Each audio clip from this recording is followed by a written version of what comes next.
All right, dog. I'm going to go ahead and hit this soft open. Here we go. Soft open. Soft open. What's up, pillagers? Oh, yeah. Shout out to Kane for being first on the island. All right, dog. And shout out to Bobby Wasabi, second on the island. Raider Rich in the building. The good doc. What up, good doc? Yeah, we're about to go right now. This is the soft intro. If you're tuning in for the first time, it takes us a couple minutes to get warmed up. And if you're listening to playback, same to you. But not today, dog. We're fucking warm. Yeah. We warmed the fuck up. It's hot. Before this motherfucking podcast, dog. But you know what? It's International Beer Day. So it is International Beer Day. Let's throw some gas on that fire. Let's throw a little gasolina. And no, I'm not gonna shout out people. Fuck, I had a good fuck that guy. I had a good song stuck in my head, and you had to come with that gasolina, bro. Gasolina. Fuck you, dude. Oh man, but the motherfucker does look like a goddamn pit bull, though. I hope you gotta admit. I hope you lose that fucking pole now, dude. I didn't care. Now I hope you lose that shit, dog. Gasolina. Fuck you, dude. What's good, Wasabi? Hey, man, I saw you were drinking that Guayavera. That's a good beer, dog. Perry, I'm rubbing off on you, dog. Perry wants to know. Little influence. Perry wants to know if there's any waitresses around. No, Perry, there are no Niner fans on this podcast. Yeah. Oh, man.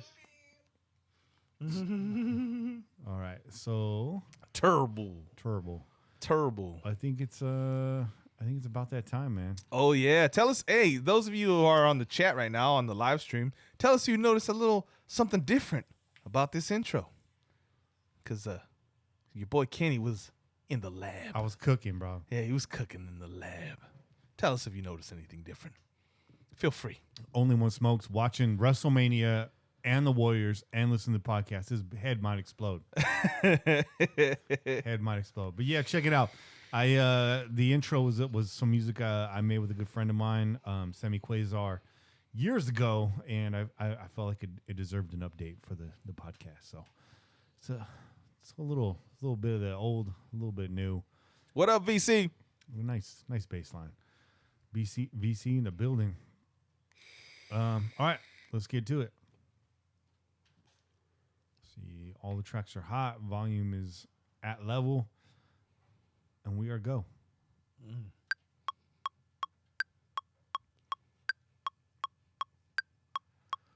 You're listening to the Pillaging Podcast. Proud member of the Crow's Nest Podcast Network. Companion podcast to PJ4F.com. The #1 podcast in Raider Nation. Tune in every week wherever podcasts are found. Call in and leave a message to be played on air at 408-909-PJFF. This episode brought to you by DC4L Custom Tees. Check them out at dc4lcustomtees.com. It's time to pillage another podcast. I'm your host, Kenny Stapler. Che.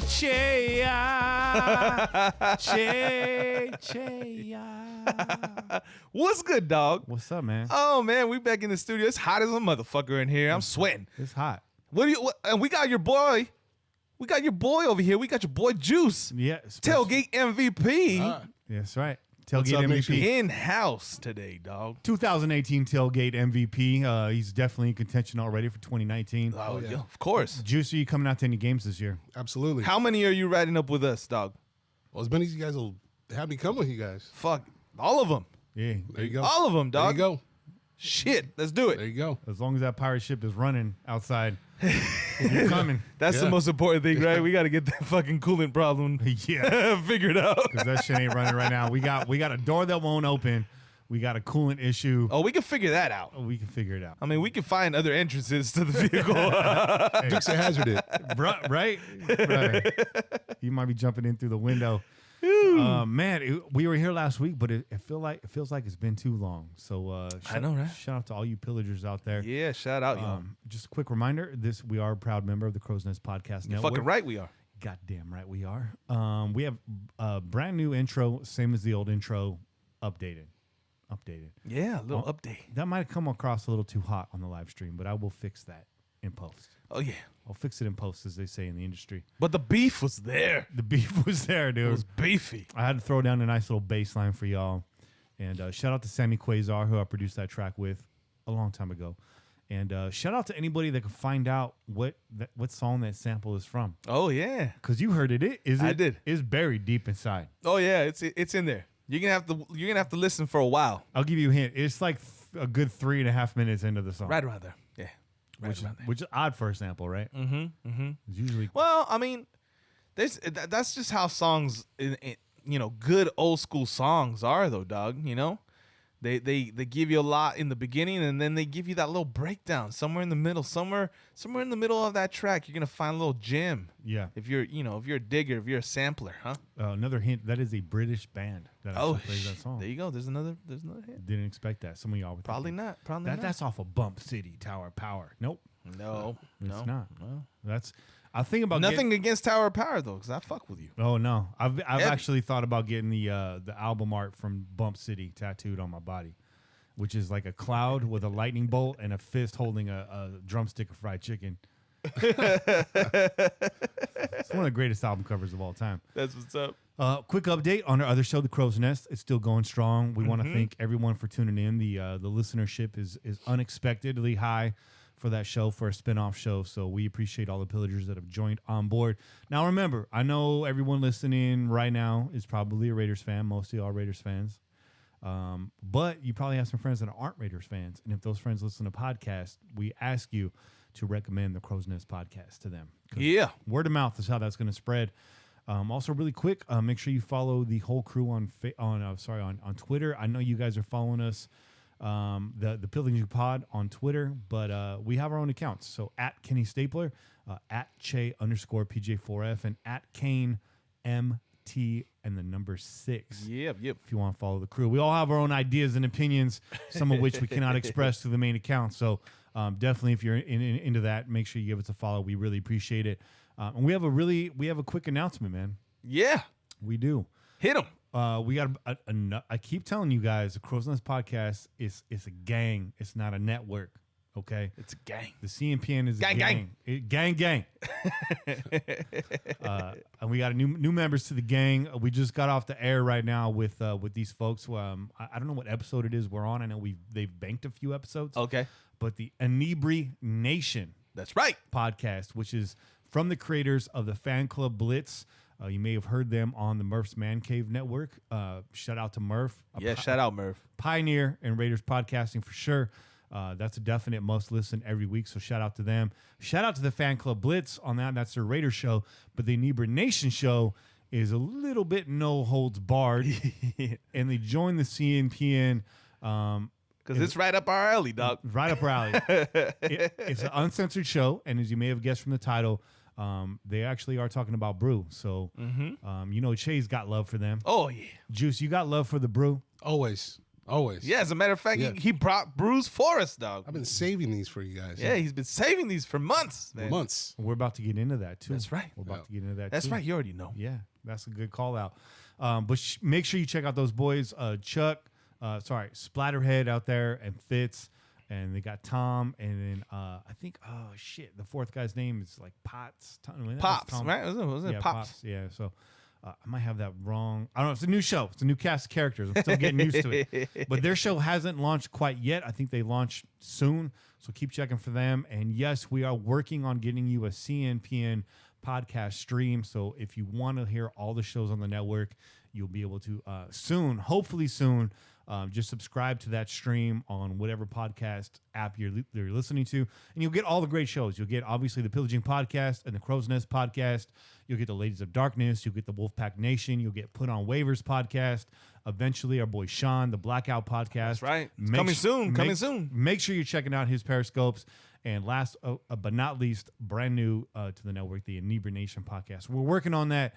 And we're working on some other shows. We're working on some other shows. Because we never stop. More content. That's right. More content. It's a gang. Gang.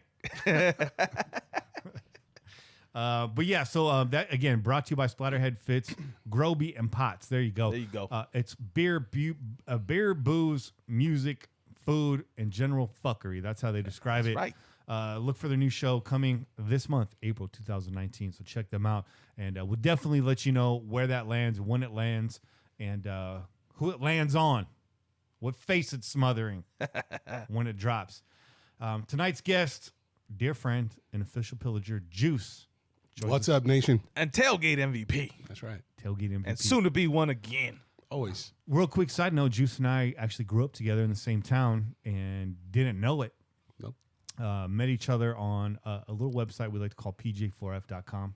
I actually went back further than that, Yeah. but we'll just plug us. That's right. That's right. Don't plug nobody else. That's Fuck right.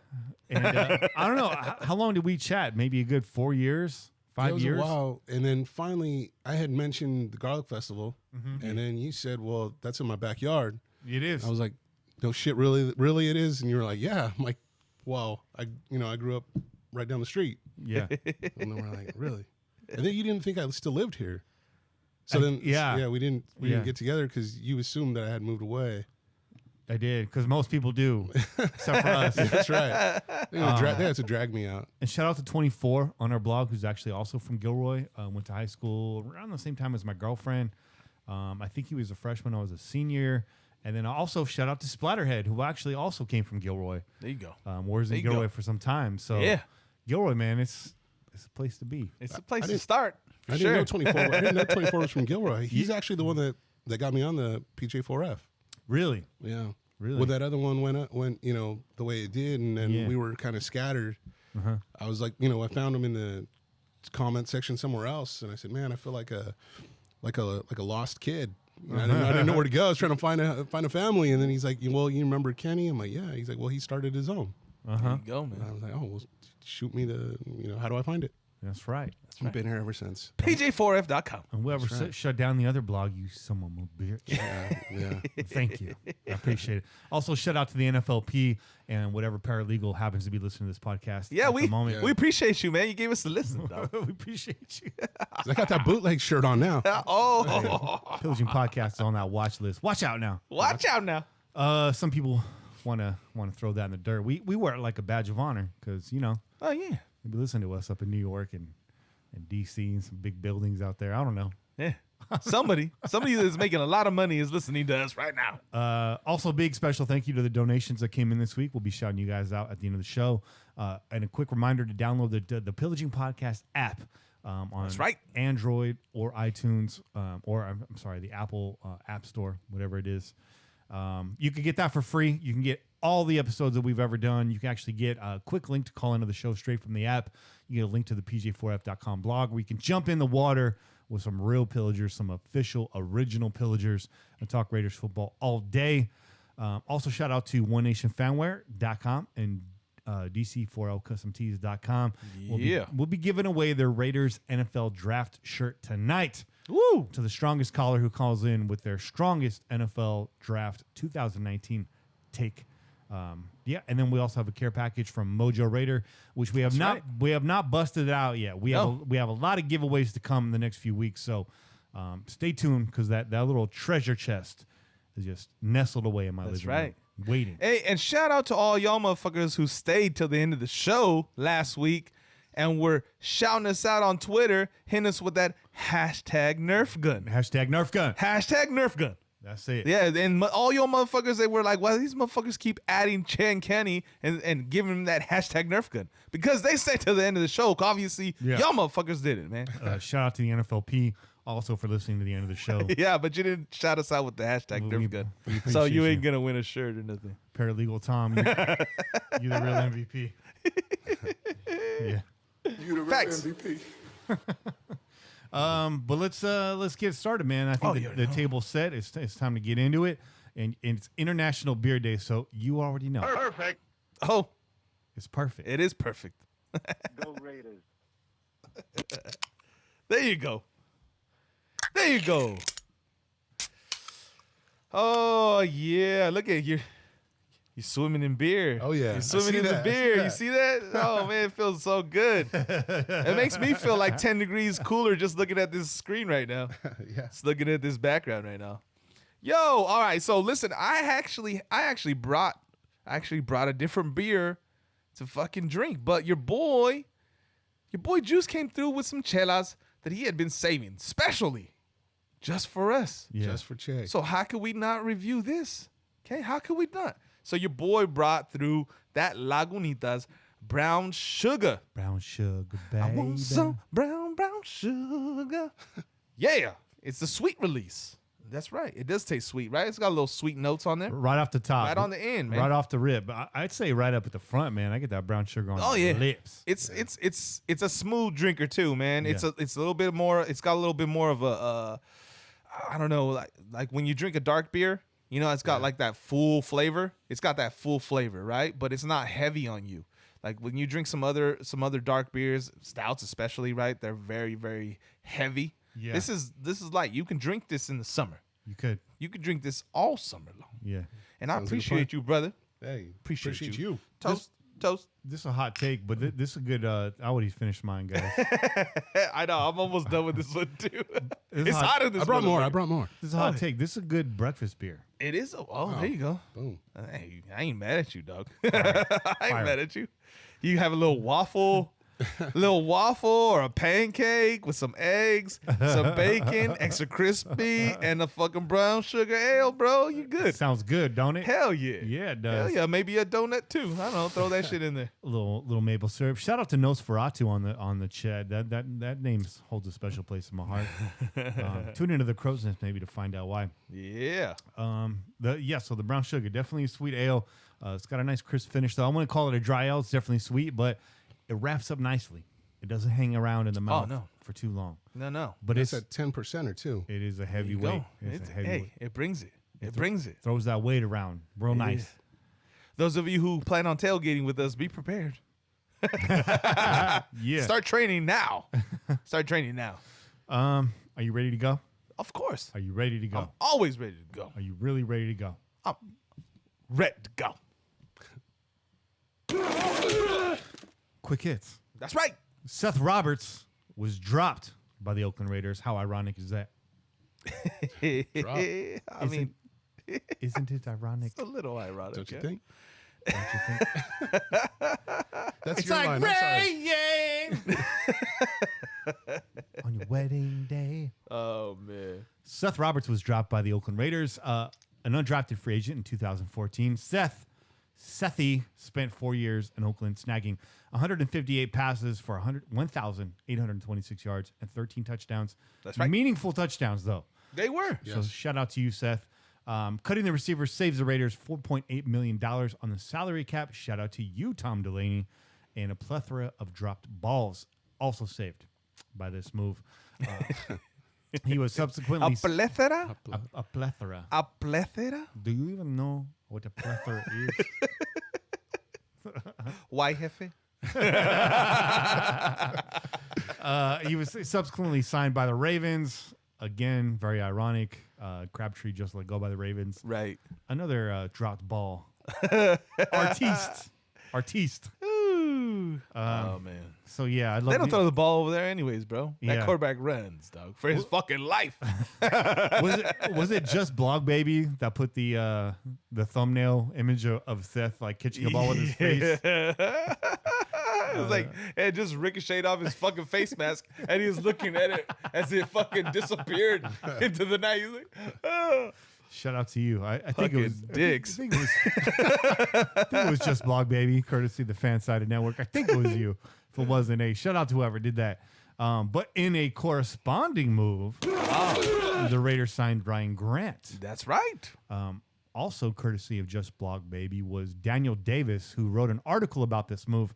So Daniel states in his article that he's a Colts Raiders fan. He, to his credit, and take this however you want, don't shoot the messenger. He says the Colts are his wife and the Raiders are more like his mistress. Okay. I guess I can rock with that. All right. I guess we know who Your mistress is usually hot. your mistress is usually pretty hot, and we know who you're fucking. That's right. So maybe the Colts are paying your bills. I don't know, doggy. But I did like your write-up, so I want to put this on the show. These are some excerpts from the article. He says, in regards to Ryan Grant, while his 2018 stats didn't light up the scoreboard, only 334 yards on 35 receptions and 1 touchdown. It was watching those catches that really drew his attention. He first watched Grant play in a home preseason game against the 49ers, where he only caught 1 ball for 17 yards, but he said it was an incredible catch. Go check that out. Okay. It was thrown behind him. He caught it with one hand on 3rd and 12 over the middle, got rocked by a linebacker, held on to the ball, and turned into 3 points for his team. There you go. Converted the first down. Hey. In week 1 against the Bengals, he caught 8 passes for 59 yards. 3 of them were on 3rd down, and he launched the Colts on scoring drives. What surprised him the most about Grant is his ability to get open in tight spaces and how underused he was in the Captain Andrew Luck-led offense. If you're not following the Captain Andrew Luck account on Twitter, you're definitely missing out. So he says also in week 2, he went just 2 catches for 30 yards, but you guessed it, both on 3rd down, and 1 leading to a scoring drive. Is there a trend? Yes. In fact, there is. 23 of his 35 passes caught last year were on 3rd down. 12 of his 35 passes last year launched the team into scoring drives after a 3rd down conversion. This seems like a stronger version of who Seth Roberts was meant to be. Right. Well, I mean, who maybe even Seth Robert was in 2016, right? Because in 2016, Seth Roberts, anytime he caught the ball, it was a touchdown, and it was usually late in the game. Facts. And it was important, right? Yeah. So, Fact. yeah, hit him with that one. You got to hit him with that one. But that's so maybe that's what we're trying to get back. We're trying to find that player again because we've been missing a player that's done that for us, right? We have. So, I mean, why not? We got to take our shots, man. Shoot or shoot. Shoot or shoot. Shoot or shoot. And we're taking a shot right now on Ryan Grant. So get your shit together. Let's get this done, dog. Let's get it done. Ryan Grant was one of the most viable players on the Colts last year, and the Raiders got him this season. While the details of the contract weren't released on the official team site, one can make the connection that he was signed at a killer value. So shout out to Daniel Davis on Just Blog Baby for the write-up, kind of exposing maybe a different side of Ryan Grant that Raider fans don't know about if you're just reading the stats. So it's always good to dig a little bit deeper. And shout out to you, Daniel. Yeah, shout out. I'm a little bit more excited about this Grant signing. How about this wide receiver core right now? Hey man, it's looking real good, right? But it even further. Last week we were talking a little bit about possibly if you do draft a wide receiver, where do you draft him? You're not going to go early anymore because of all the wide receivers we have. Now this even pushes it further back, right? Further, yeah. If you do decide to take a wide receiver, you're looking at possibly 6th, 7th round, dog. Right? What I see in this draft as far as wide receivers goes is a lot of guys you're crossing your fingers on. DK Metcalf ain't the dude. His hands are suspect. He looks like a specimen, but half of these NFL players do with their shirt off. So a lot of you, jabronis out there. all you fucking momos. Because I seen you on Twitter get hot and bothered when they had that DK Metcalf shirtless photo. I was like, we got to draft this guy. Yo, rip the posters down off your bedroom wall right now.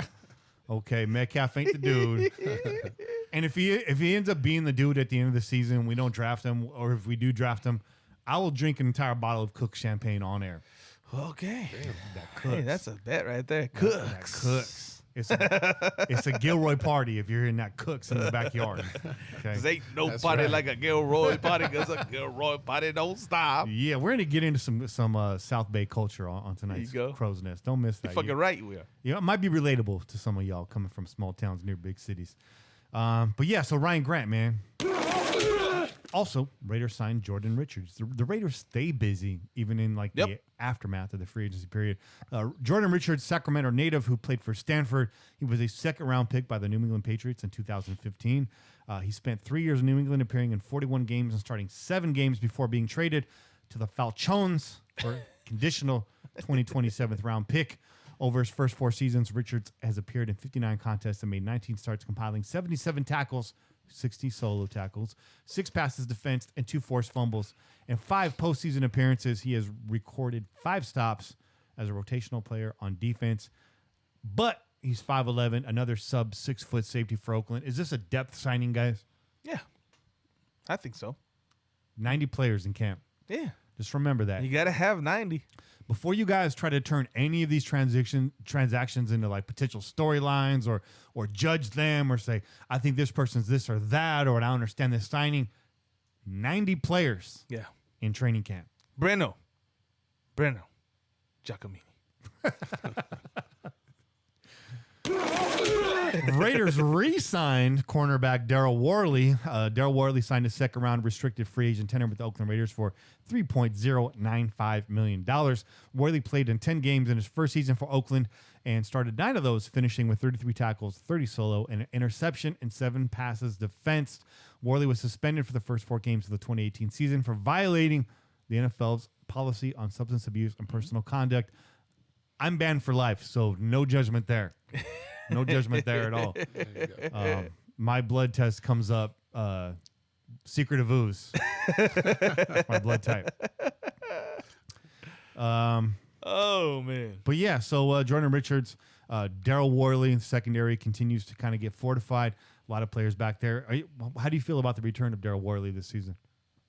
Yeah, I feel good about it because when he was on the field, he showed out. He had some very good moments. There's questions about whether or not he's the guy to be, the second cornerback, opposite of Conley. Some people don't think he is. Some people think he's, a backup or he's a fucking, he's the guy you line up over the God damn it, why can't I think right now? Well, I think Daryl I'm lost right now. Daryl Worley's your typical number 2 cornerback on the roster. I have no problem with that. It's Melvin that I had issue with. Right. When Melvin was in there as the number 2 to start the season, especially in man coverage, Right. he was getting abused. Right. And not only that, he had a tendency to panic, and he was a penalty flag machine. So when Daryl Worley got in there, not only did you see a few plays made, some one-on-one plays being made, and he didn't win every matchup, but the flags went down, and, I thought Worley played well. I think he left some on the field. Yeah. He stated as much at the end of the season. I think he's poised to come back and be a really solid number 2 opposite of Conley. I think so too, but what I was trying to say was a lot of people think that he might be the slot receiver corner, right? So slot receiver corner or nickel corner. I don't think I agree with that, man. No, I think if you re-sign a guy like that, you're looking for him to be number 2. You got we just signed, dude from the Rams, LaMarcus Joyner. That's your nickel back. and that's who we're looking to be our nickel back. So Best why in the would game. you wouldn't sign Worley to be your nickel back or your slot corner, right? Yeah. You're going to want him to be the number 2. Yeah. Okay? And if he's not the guy, we'll find out, and he's going to get replaced. I mean, And don't forget simple. injury, man. Worley suffered injury This is last true. year, too. This is true. So let's get into the drama. The Raiders signed Antonio Brown. Yes. People had reservations about that. Uh-huh. Most of us were excited. I think Yeah. even if you had reservations, you were excited. But here it comes. Antonio Brown now in Antonio Brown form, whether you like it or not. So Antonio Brown, I believe it was this morning, might have been yesterday, or this morning, might have been yesterday morning. I think it was this morning. Tweeted out about 9:30 a.m. Keep your emotions off the internet. Straight up. That's what he tweeted. Mr. Big Chest followed up about an hour and a half later, about 90 minutes later. He tweeted out this: emotion, boy fumbled the whole postseason in the biggest game of the year. Everyone went blind to busy making guys famous. Not enough reality these days. By the way, check the list. This was a retweet of, this is a comment on a retweet of a picture for JuJu Schuster. Being the 2018 MVP for the Steelers. Right. So JuJu fired back. He subtweeted Antonio Brown. He said, keep your emotions off the internet, which is a pretty fire response, to be honest. JuJu's a Steeler, but I think he got the better of that. I think so, too. I do. He followed up, though. He said, all I ever did was show that man love and respect from the moment I got to the league. I was genuinely happy for him, too, when he got traded to Oakland with a big contract, and now he takes shots at me on social media. Crazy how big that ego got to be to take shots at people who show you love. Shake my head. So here's the thing, man. Antonio Brown leaves Pittsburgh, right? And he leaves behind what we're to believe is a total shitstorm of the head coach and the quarterback basically running the show over there. Ego's out of hand. Everybody's ego's out of hand. But to be honest, it was Antonio Brown's emotions on Twitter that got him to Oakland in the first place. Yes, it was. Right. So we got to be really careful on how we approach this situation, how we talk about this situation, right? Because if Antonio Brown wasn't showing out and wearing his heart on his sleeve, he might still be a Steeler right now. This is true. Right? This is true. Now Schuster's dig back in Antonio Brown, that was a solid shot back, using the man's own words. But gotta wonder where this comment from Antonio Brown comes from. We can't speculate, but how does this make you feel, Che? Listen, I think there's always a lot more to the story than we know, right? There's a little bit more that goes on in the locker rooms than people actually fucking know. I wouldn't be surprised. Let's just say this. I wouldn't be surprised that Antonio's feeling this way because the relationship they shared in the locker room, they had a lot of the same thoughts, right? So, Antonio sharing his thoughts on Ben Roethlisberger, per se. Yeah. I think he might have heard a lot of the same shit in reply from JuJu Smith-Schuster, right? But now that he's the guy and he's the only one left in Pittsburgh, he's got to save face. Yeah. I mean, you could say I'm wrong. You say I'm way off. Pittsburgh Steelers fans would be like, get the fuck out of here, right? But that's possible. At the same time, too, I mean, the guy posted a picture immediately after the trade saying, I'm ready, with him catching a touchdown in the end zone in Oakland with Antonio Brown in the background. He posted that immediately after the trade. He tried to talk about in his response about how he respected AB and all that kind of stuff. Well, if you respected him, that's a little bit of a hidden jab. Oh, at the yeah. guy. That's for because sure. you're like, for oh, sure. don't worry, we'll be all right. Yeah. I got you, dog. Who won that game? Right, exactly. We won that fucking game. We won that game. Who stayed to the end? We fucking stayed in the end. You goddamn And right. we fucking harassed Pittsburgh Steelers fans all the way up the stairs. They didn't like us at all, dog. But no, listen, man. So for that dude to sit there and say like, oh no, why this guy's being super emotional right now? No, dog. You made your jab. You thought you could get away with it. He caught it, and Antonio Brown don't play that shit. He's coming out. He's firing off shots on social media. He don't give a fuck. Nah. I don't give a shit about that. No. I honestly don't give a shit what Antonio Brown posts on social media in reference to his old team. Fucking call them all out, dog. Yeah. Call your fucking old coach out. Call everybody on that team out. I don't give a shit. That's not my team. Yeah. Fuck Ben Roethlisberger. Fuck JuJu Schuster. Yeah. Fuck Mike Epps. Fuck the Pittsburgh Steelers. Fuck all those guys. I don't care, dog. When I have a problem is when he starts to post shit in reference to our team. That hasn't happened. Everything that he posts in reference to our team, it's all positive. Him working out with fucking Carr, him hanging out with former players, legends, right? He's hanging out with all these people, man. Yeah. That's a good sign. He's having conversations. He's mentioning about how Tim Brown hits him up and he's like, yo, Oakland don't play that shit. So you better come over here. You better do what you're gonna do, right? Like Right. we don't Oakland fans don't play that game. Yeah. Like you gotta come. Like you can talk all you want to talk, but you gotta come show out. Yeah. So he's shown respect for the nation. He's shown respect for our legends. He's shown respect for our team. So I don't got no fucking problems with him, man. No. No. Antonio Brown's in a new relationship now. He got a new boo. So it's all about fuck the old boo. Yeah. Right. And he's proudly posting pictures of him with his new boo. And the old boo is grasping at straw. She's like, well, I got a job. And he's like, bitch, I stay paid. Keep talking. This is my new boo. Don't act like you didn't like those vacations I took you on. And he's been seeing new boo on the side. Every Pro Bowl, him and the new boo have seen each other. Yeah. So this has been going on for some time. Yeah. Yeah. He's happy, dog. He posts a lot of pictures of himself with fans too. Yeah, he does. A lot of Raider fans. So you can see that he's making sure that he's hitting all the marks as far as being a Raider, dog. So as long as he goes out and he performs, come the season, that's all that matters, dog. And nobody else should be fucking concerned or worried about anything else. I know if something goes south during the season, this is the first thing people are going to point at. Oh, for sure. Oh, we should have known better, blah, blah, blah, this and that. No. I don't think this has anything to do with it. The motherfucker is telling you he wants to be here. And he's showing you he hated being there. Yeah. I don't have a fucking problem with That's that. what it is. No problems. I don't have no problem with that. Do you No agree- qualms. Do you dog. agree, Juice? Oh yeah. Did you guys see him in the sauna with Romo? Yeah. What the? Did you see Romo sucking it in? flexing. Sucking it in. Sucking in his gut. Come on, Romo. You're Oh, old, dog. man. It's okay, man. You got a little flab down there. It's all good. I got a little flab. I'm not as old as you, dog. Hang out, Romo.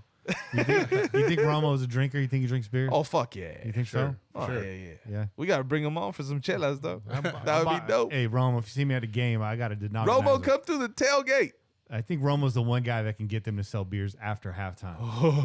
Probably. That's the guy you want in your crew. Then I think he's Right. got, I think he's got that. you pull. open up this goddamn beer. He'll unleash a whole tackle box full of fucking supplements on your ass.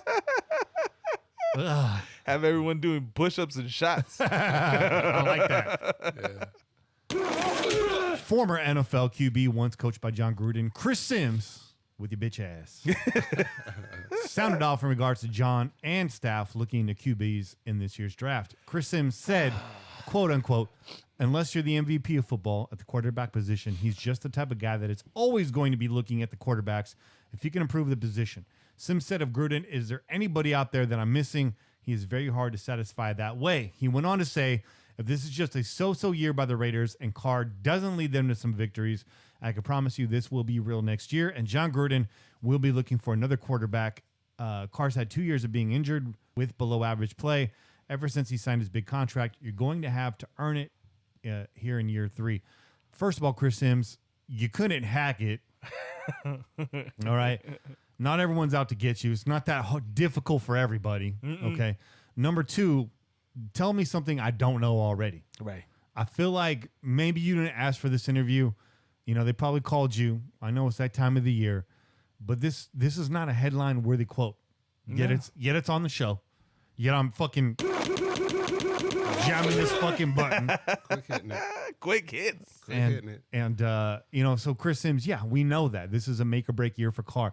Below average every year after 2016, I would say not. I'd say last year was at least an average year. Definitely below average in terms of touchdowns, but a career year for him in every other stat category. Not too bad for a guy that got sacked 50,000 times. Right. Learning a brand new system. Right. And, you know, trying to get acclimated with, again, a wide receiver core that was decimated, being shuffled up during the season. Offensive line, subpar, injured. Just a team kind of facing adversity almost everywhere at every position. And the guy got right back in there. Chris Sims, you couldn't even get the play call. No, motherfucker. No. You lost your job to Jeff Garcia? Yeah, I think so. Did he? Yeah, Jeff Garcia. Shout out to Gilroy. Shout out Gilroy. Shout out to Gilroy. Hey, you've all heard my Jeff Garcia story. Oh, man. Yeah, man. Hey, Chris Sims. You know what, man? Nut up, dog. Yeah, he was dropping Nut up, F-bombs and that thing and everything. Nut up, he dog. was all fired up. Yeah, about on it. some bullshit. He was dog. all fired. He was all fired up. You sad, man. You sad because you were the prodigal son of Phil Sims. By the way, didn't your dad's championship get won by Jeff Hostetler? Yeah, I haven't heard Phil Sims in the House. Yeah, man, get the fuck out of here, dog. You are carrying a lot of anger, towards John Gruden. Yeah. He was just trying to make you a man. Chris, you couldn't catch on with any team. Any team. You couldn't make the Buccaneers squat, dog. Oh man. You know, so that's all I got to say. Good times. Last but not least, the Jets unveiled some new uniforms this week, and the Raiders dug in their heels with a social media post titled "Uniform Update: Still the best in the game." The Raiders, the silver and black will remain the silver and black and will not change forever until the end of time. That's right. Period. Fuck out of here. I would like to see. This is a hot take. I would like to see an alternate uniform for the Raiders that featured no other change but a chrome helmet. Chrome helmet, Yeah, just a little more shine. an alternate, not like a permanent change, I'd be all right with that. but like that chrome. That Right. chrome, like fucking going to battle, like that fucking like some sci-fi fucking Yeah, chromed out. Yeah. Yeah, I'm down with it. I'm cool. with it. I also wouldn't be mad at a flat black one, dog. that would be sick too. That looks dope too. As an alternate, Just the helmet. Don't Yeah. fuck with this. Don't fuck with our uniforms, okay? no. I don't like that shit. Or the logo. Yeah. Don't Also- fuck with the logo either. This is probably Unless you're going back to like the old school one. yeah. 63 or whatever. Yeah. it Yeah, was, yeah. With the white. This is probably a good time to mention too. The Jets have also for 3 games this year they'll be wearing an all black jersey. Fuck out of here, dude. Yeah, get the fuck out of here. I mean, who's the only other team in the NFL allowed to wear a black jersey? Probably the Saints. Well, I think fucking the Eagles, I saw a Jaguars, picture right? of the Eagles like that too. They're gonna look just like the Eagles. In Didn't the black. Jaguars? yeah. Didn't the Jaguars fucking wear? The Jags had black, but they're an expansion Well, team. They should have known better. Yeah. The Saints have been around. I'll let them wear the black. And I'll the let 'em rock with Ravens, that. right? The Ravens wear black. Yeah, but they're an expansion team too, dog. Yeah. I mean, not really. Not so. What you're saying is expansion teams excluded, right? Yeah. Okay. I mean, all Ravens. all the teams that have been around for a fucking minute. Yeah. Don't be trying to switch up your fucking color scheme. Everyone wants to wear black. Come on, dog. Everyone The wants to fuck wear outta black. here, dog. Yeah, we wear black. Real men. There was an argument man. online too. There was an argument on Twitter this week about this. Because of course, why wouldn't there be?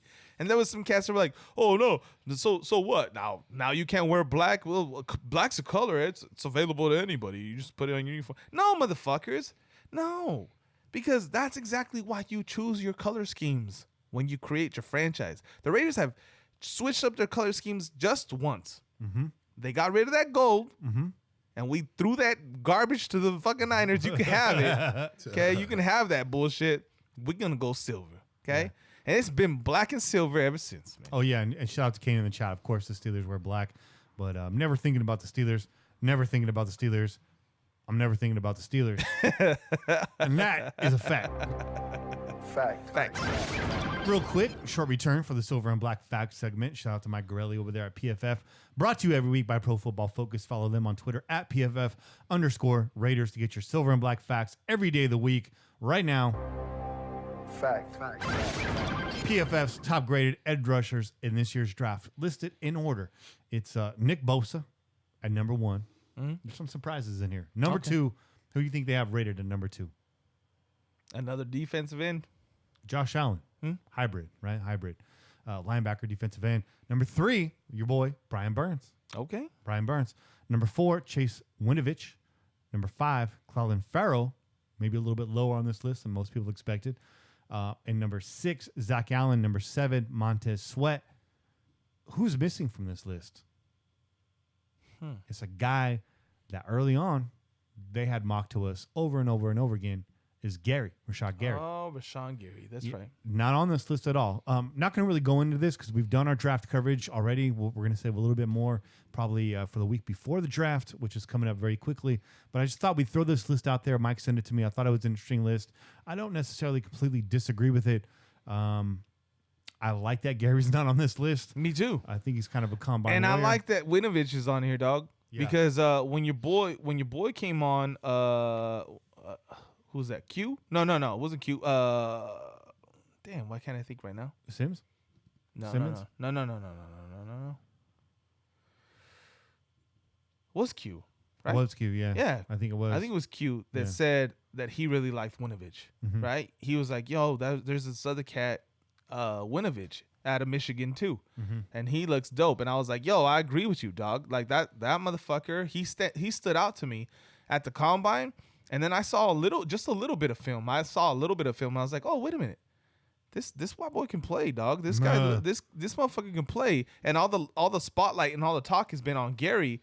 That motherfucker wasn't impressive to me, dog. He didn't impress me. Not at the combine. He didn't impress me with his game film. Nothing like that. So again, I'm not the fucking expert, right? I'm not sitting around in the room locked up for fucking hours looking at fucking game film. But from what I have seen, I like Winovich more than Gary too. So the fact that he's on there and he's not, that says a lot. Oh, good dog. It was Obi. It was Malik. There we go. Yeah. That's what it was. I was like, yeah, wait, who was it? Yeah. Who Malik. actually, he'll be back on. Obi-Wan. He'll be back on. That's right. April 25th, April 28th. That's right. The That's last right. day of the draft. That's right. He'll be at the draft. He's going to be giving us his updates. And he says he wants to take another run. He wants that title, dog. He wants that title. He wants that belt. So But you already know if he does get that belt, Rue, you're next up, dog. you're on deck. So be ready, dog. Speaking of which, Juice, you're about to run that 2 minutes. I'm sweating already, man. I'll tell you, I'm sweating. But that's not because of the fucking questions, dog. It's because it's hot in here. It's hot in here. Yeah. So let's take a quick break. Yeah. International Beer Days catching up with me. Then when we come back, the 2-minute drill with ya boy Juice. Yeah, boy. Original Pillager. Chill. Oh yeah. Oh yeah. Peace.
What's good, y'all? What's good, man? Bobby Wasabi, what's up? How's the chat doing today? Man. It's no joke out here, though. For real, we're sweating like a motherfucker. George S., shout out, man. What's up?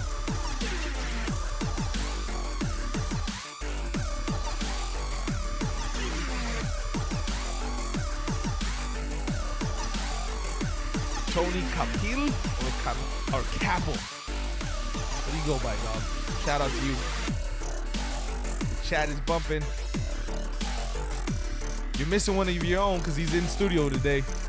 Juice is in studio today, so he's not in the chat today. What's up, everybody? I'm in here trying not to sweat. Your boy came through with that crisp, dope-ass looking fucking baseball tee, but in this room, it was a bad move. I am regretting the long sleeve today, the quarter sleeve. The quarter sleeve, bad. It was a bad choice. Like milk was a bad choice. Yeah.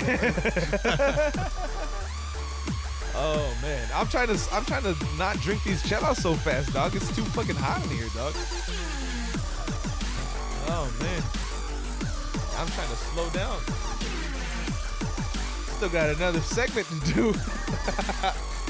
I still got chelas part two. Chelas part two still got to come around, dog.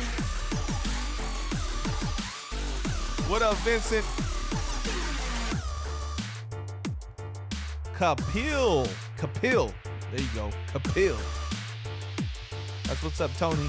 Good to have you, dog. Shout out Pete. Pete's late. You're never late, man. As long as you made it, you're on time. St. Kaufman says juice. Oh, St. Kaufman, what's up? What's up, Saint? Another original pillager in the building. Tony Capil, what's up, Capil? Capil. Wow. Caping. Lob Saint said, quit farting, Kenny. Quit farting. What the? I said I was farting, yo. That was last week. Oh, yeah. That soup, man. That soup. Bruh. I missed like 3 days of work because of that soup. Oh, Oh, man. man. Yeah. It turned on me, dog. It turned on me. Turned on me. Kept being. I feel guilty just being on the air right now because I'm missing all that time at work. But I'm good now. I'm good. I rebounded probably like early yesterday. That's it, man. You guys ready to do this? Let's do it, dog. I'm ready. All right. We're back on the air. Yeah, boy. And you know what that means. No. Oh, man, the music dropped. It's real. It's real now. Oh, new background, y'all. By the way, those of you listening to the live stream, the new background, if you like it, the You're Stalling graphic available as a t-shirt on DC Floral Custom Tees. You could come on the show and win it, or you can buy it and tell all your friends that you won. It's up to you. Yeah. It's up to you. It's called cheating, but I mean, you're putting money towards a good cause, so I ain't mad at you. It's called promotion. It is promotion. Let me Buy them all up, dog. Let me talk to these guys while I turn my screen here. Yeah, of course. There'll be no peeking. No, Okay, yeah, okay. none of that. None of that. No peeking, no cheating, Juice, no cheating. None of that. None of that. All right. Those of you in the chat, if you see Juice peeking over, you see him looking over towards Kenny's side of the screen, shout it out on the fucking chat. Call so it we out. know he's cheating over here. I'm looking at Che the whole time. I'm looking this way. All right. So, Juice, you've been on the show before. Yes, No introduction needed. We go way back. That's right. indeed.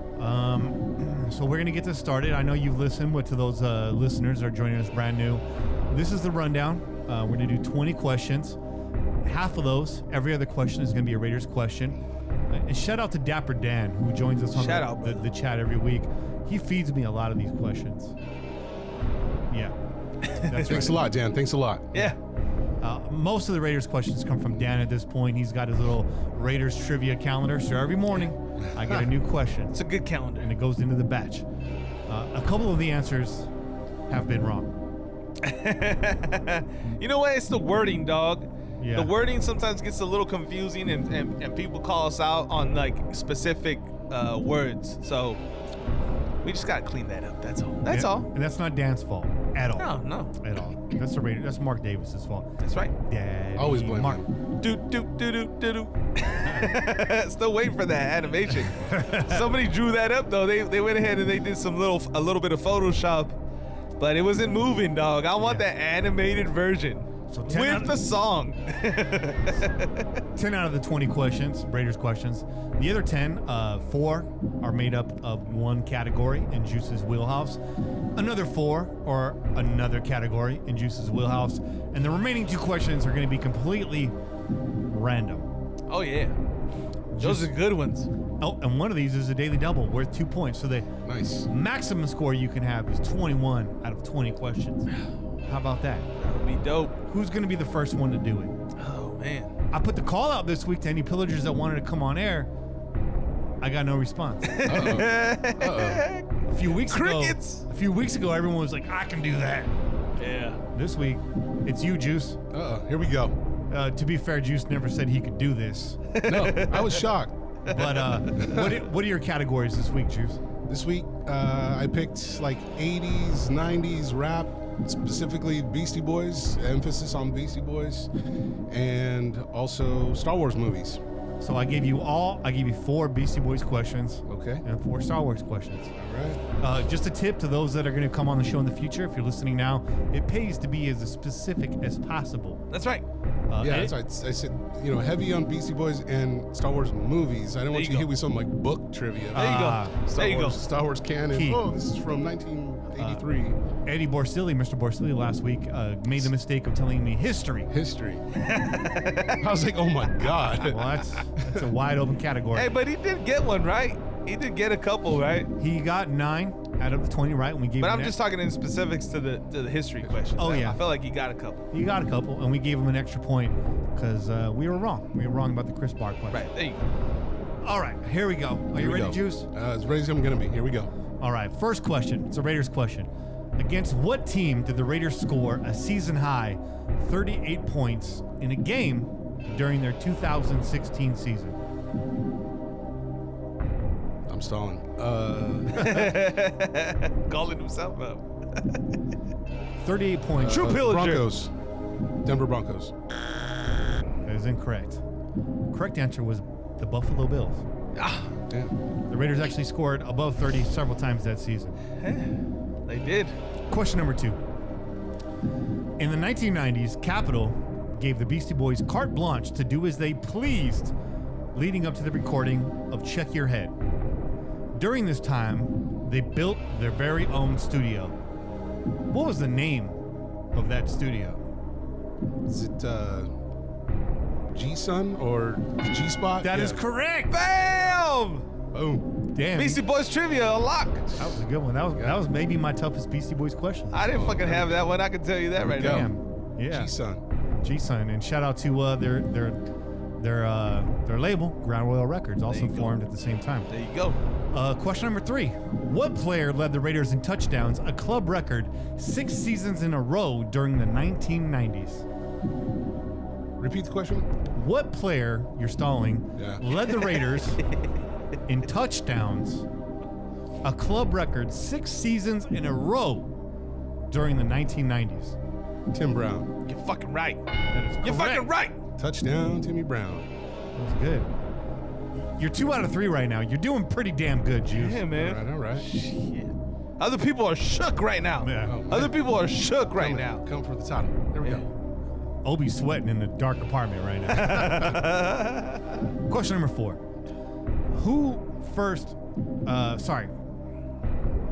was the first captain and who was the final captain of the Millennium Falcon? They're 2 different people. Who was the first captain of the ship and who was the last captain of the ship as we know it? God, I would say Lando Calrissian is the first, Huh? and the final captain, as we know it, is Ray. That is correct. There we go. That was not a daily double. I thought that was gonna be like a trick question in there somewhere. Like, oh man, overthinking it. That was good. Overthinking it. I was good. I was good.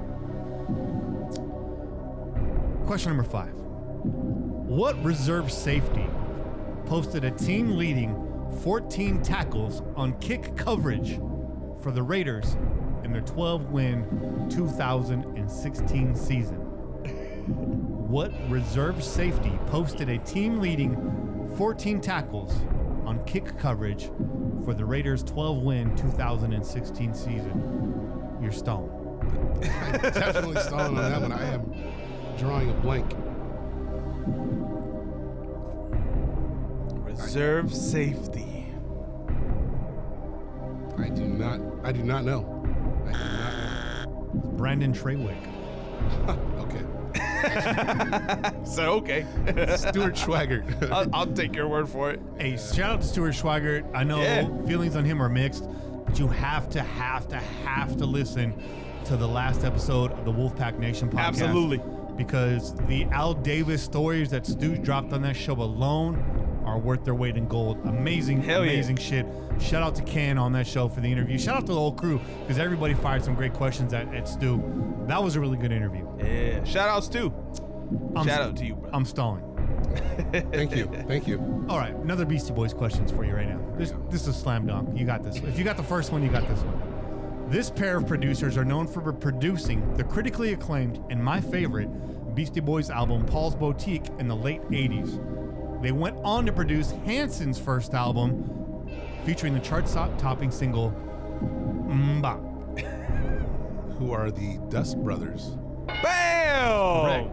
But did you know that they produced Hanson? I did not know that. It's kind of weird know that. because the Dust Brothers are I dope. knew about the Young MC though. Young MC, they did his album. That's right, they did. That's actually a really good album. Shout out to Delicious Vinyl, Yeah, Delicious Vinyl.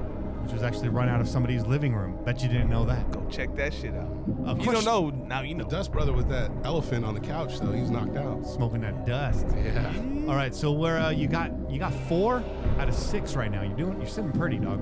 Sitting Right. pretty. Right. Reminder: the record is 13, held by 2 people. Question number 7: in the lowest scoring game in club history, entering 2017, the Raiders beat the Chargers 6-0 on a pair of field goals by who? You don't get to tell me what year? Nope. Jeff Jagger. George Blanda. Oh, okay. George Blanda. It's a tough question. Didn't give you the year. That's all right. I believe it was 1975. Good enough. Here's a Star Wars question for you. All right. May the Force be with you. Thank you. What is the name of Boba Fett's ship? Slave One. Bam! Boom. Bam! Not everybody knows that. Can't stump Juice. Yeah. The problem is I'm losing all the Raider questions. I got to pull my Raider card. See what the tailgate. See what the fuck out of here. You've only missed 2. She got a strong Star Wars card, dog. Strong. Strong. The Force is strong with you. All the nerds in the nation. You let me know. Let me know. All right. There we go. Question number 9. In 2001, this Raider DB led the team with 5 interceptions. 2001. 5 picks. Who was it? Was it Woodson? Is that your final answer? Yes. Oh, It was Torrey James. Oh, shit. man. Tory Damn. James. Yeah. thought it was Chuck. Thought it was Chuck. I say not a bad guess, right? Question number 10. I should have thought about that. Probably picking on the other side. All right. Okay. Another Beastie Boys question here. This man served as the group's DJ for 2 albums, Check Your Head and Ill Communication. Name that DJ. Hurricane. Hurricane! Put your head out. There it is. Bam! There it is. DJ Hurra. Damn, that's a good one too. Did you know that? I didn't know that shit. I told you my fucking Beastie Boys knowledge is fucking bad, dog. Hurricane got clout. Other DJs, put your head out. There you go. Hurricane. Yeah. I even bought his solo album. Oh, you got that? Yeah. Interesting. I sold it back, but whatever. Gave it a shot. Shout out to Warehouse Yeah. for letting me dub your CDs Yes. and then returning them for more CDs. That's right. My tape game was strong. Hell yeah. None of them had covers. Of course not. Because they all came in a fucking plastic wrap, dog. 11th question. We're more than halfway through this now. Oh man. This is a slam dunk. If you listen to the show, if you're a Raiders fan, Okay. and you listen to the show, no brainer. You wake up answering this question. Okay. All right. Now the pressure's on. I know. I was like, oh my god. In what year was the Raiders organization formed? 1960. You're fucking right. Yeah, there we go. Jokes. All right, you got 3 wrong. You got 8 right. And we're at question 12. Oh man. You need 5 more Sitting pretty. to tie the record. Sitting There we go. pretty. There we go. Daily double is on the horizon. Woo. Oh. Rue had a daily double, correct? Yeah. All right. I think so. Yeah, I think Rue got the daily Just double. want to make sure. Wait, I thought we did daily double already. No, it was a two-part answer, but it was Two-part answer, but it was one. He didn't Yeah. give me- he Okay, didn't give me 1 point. credit. 1 point. Sometimes 1 I do point. that. A Dapper Dan said he gave Hurricane a ride in his Jeep. Nice. Oh, shit. Nice. I don't It was in want to the know. afros. I don't want to know any more of that story. Here's our first. Shout out to Jeeps. They got dissed last week. they got did. dissed last week. Heavy. Big time. This is your first random question. Oh, all right. Okay. Name the largest moon of Neptune. You were almost on it, dog. You were spot on with the question. Woo. I don't know. Take a shot. Take a shot. I don't know, man. I don't know. Largest moon of Neptune is Triton. Okay. That makes sense. I should have took a shot. I randomly knew that. Question number 13, lucky 13 here. Jay Schrader for you. There we go. Okay. He played for the Saints and the Lions, but in 1995, he was a single season sack leader for the Raiders, Oh. for the Oakland Raiders. Oh. Played for the Saints and the Lions, but in 1995, he was a single season sack leader for the Oakland Raiders. And in 2019, you're stalling. Is it Schilling or something like that? Schilling? It was not Kurt Schilling. No. He was like, he got like his 99th sack and 100th sack with us. Man. It's very close. You're very close. Sounds like Schilling. Oh, man. Dig deep. Oh, It's man. right there. It's right there. Yeah. I remember he got his 99th, 100th sack with us. You're stalling. Yeah. And it's not Schilling, huh? It's close. Shit. I don't know. I thought it was It was Pat Swilling. Swilling. Swilling. That was a deep dive. That was a deep dive. Schilling, Swilling. Shout out to Britt on the chat Yeah. and Tony Capil. They Yeah. both got that right. Schilling. Damn. All right, question number 14. You're still doing well, man. Still doing well. Okay. This is an easy one. It's an easy Star Wars question for anybody. Okay. What planet is home to Chewbacca and the Wookiees? Kashyyyk. That's correct. Your boy. That's correct. Give him that medal for the Star Wars questions. I only say it's easy because we're here now. Yeah. Yeah. Like I've heard your knowledge. Yeah. That's a slam dunk for you. When I was writing these, I was like, he may maybe not know this. Right. You were wrong. I was wrong. That's my Raider knowledge. Jeez. All right, here we go. Sorry, there's some tough Raider questions, dog. Let's see. You got 1, 2, 3, 4, 5 questions wrong. 4 out of those 5 are Raider questions. All right. All right. One of them was an outer space question. There you go. This running back spent his career in the AFC West, beginning with the hated Kansas City Chiefs, prior to joining our beloved Raiders. However, in the silver and black, he set a career high for himself for running for over 1,000 yards. For the only time in his career, who was he? Long leg. So who's that dude with the long neck? Yep. Oh, Long neck man. motherfucker. God You already dang. know who he is, dog. Oh man, I remember booing his ass in like '97. Oh man. God dang, this long neck dude. Oh man. It wasn't Merton Hanks. That was the other long neck guy. Yeah. He was a corner. He was a corner. Harvey Williams. There you go. Boom. That's what I'm talking about, dog. That answer makes up for all the other misses. That's a tough Raiders question right there. Howie Williams had the longest fucking neck Man. of all time, though. Really like E.T. I was at the game. I remember booing his ass, just booing him off the field. Man, I was done with that guy.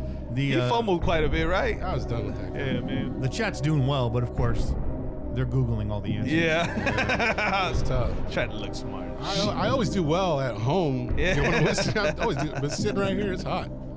Well, Juice was smart by being very specific with his category. Yeah. Yes. I'm trying to help all of our contestants out. Yes. But you come at me with like, Broad ass question, broad ass fucking topics, man. what's one of your specialties? And you're like, Earth. Yeah, right. Okay, I can't help you. you're fucked. Math. All of it. You should have said the produce section at Costco. Ooh. Not bad. Great place to see your girlfriend's nipples get. Facts. Facts. Hit us with that. I want to hear. I keeps it real. Put that one on. I X'd that. I don't have that on my board. Oh, I don't have that on my board. Oh All right, man, all right. we gotta bring that one back now. I didn't know that was getting love. I got to bring that back. I like it. All right, here's your final Beastie Boys question for the night. Here we go. Who played Cochise in the video for Sabotage in 1994? Oh, MCA. You are goddamn right. you goddamn right. Boom. That's right. Rest in peace, MCA. That's right. The only Sabotage. celebrity who ever passed away, and when I heard the news, I instantly broke down in tears. That's right. Your boy Kenny Stapler broke down in tears when MCA died. So did your boy Juice, and it was in front of a bunch of minor, kids that I work with, and they were like, I was trying really hard not to like get laughed at, but it was rough. Hey, Dude, were you surprised by yourself? I was shocked by myself. I was like, that was my reaction. I did not think. I just started freaking bawling, dude. Well, I knew he was sick. So I wasn't shocked. Yeah. But it hurt. It hurt. Man, I was just shocked that I got that emotional. Yeah. I remember I called my mom. She's like, well, now you know how I feel when Janis Joplin died. I'm like, oh shit. Yeah. Oh shit. okay. All right, enough stalling. No. Stalling. Question number 17. Here we go. What first-round pick out of Ohio State in 1996 caught 186 passes at tight end in his first 5 years in Oakland? Tight end, Yeah. Ohio State. Dudley.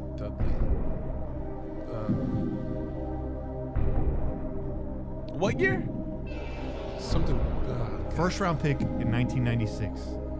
Yeah. Ricky Dudley? That's correct. Yeah, I couldn't remember his first name. There you go. One of the Ricky few Dudley. questions that has been on the show before. Man, how many fucking times did they throw him the ball, man? That motherfucker had brick hands, dog. I know. Yeah, he sucked. He sucked.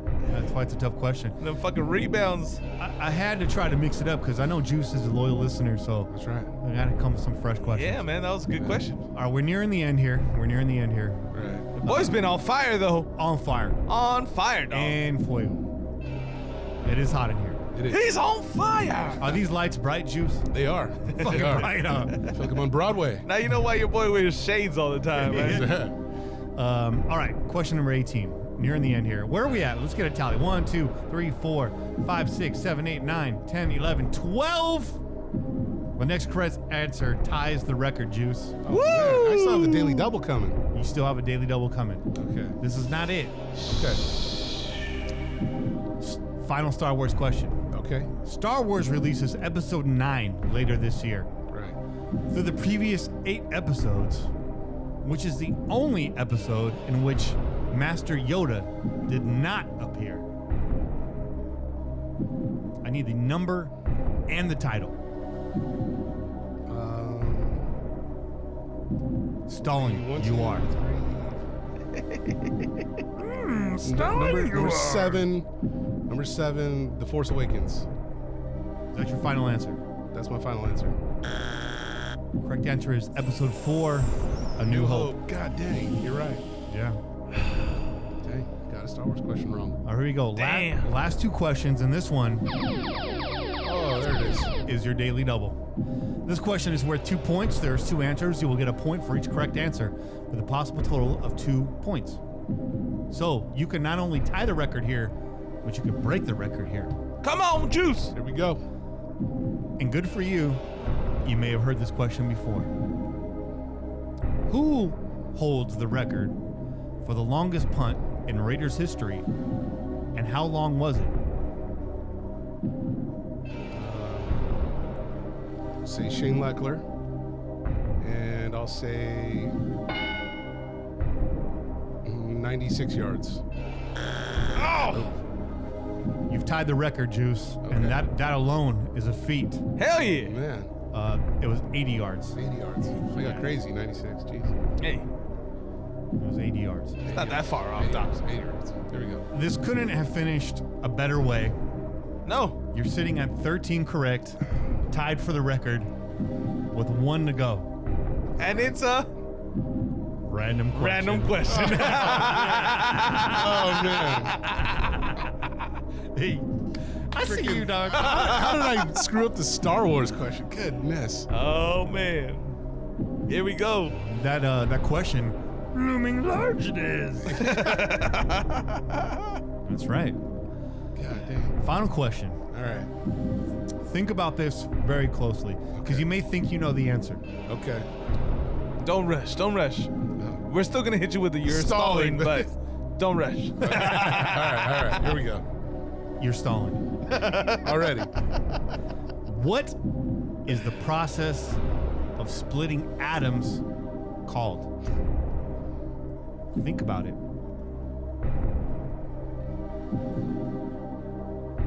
That music right now, though. Yeah, goodness, man. Splitting atoms.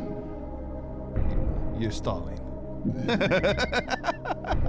goddamn right. Yeah. That's a little trade-off. Right? Yeah, we do a little trade-off right there.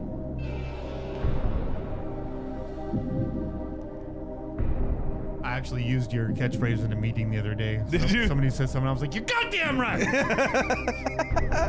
Oh, my bad. They were like, you probably made some motherfuckers nervous, dog. You son of a bitch. All right, one more time. That's. I don't have an answer, man. You gotta throw one out. Throw something. Splitting an atom.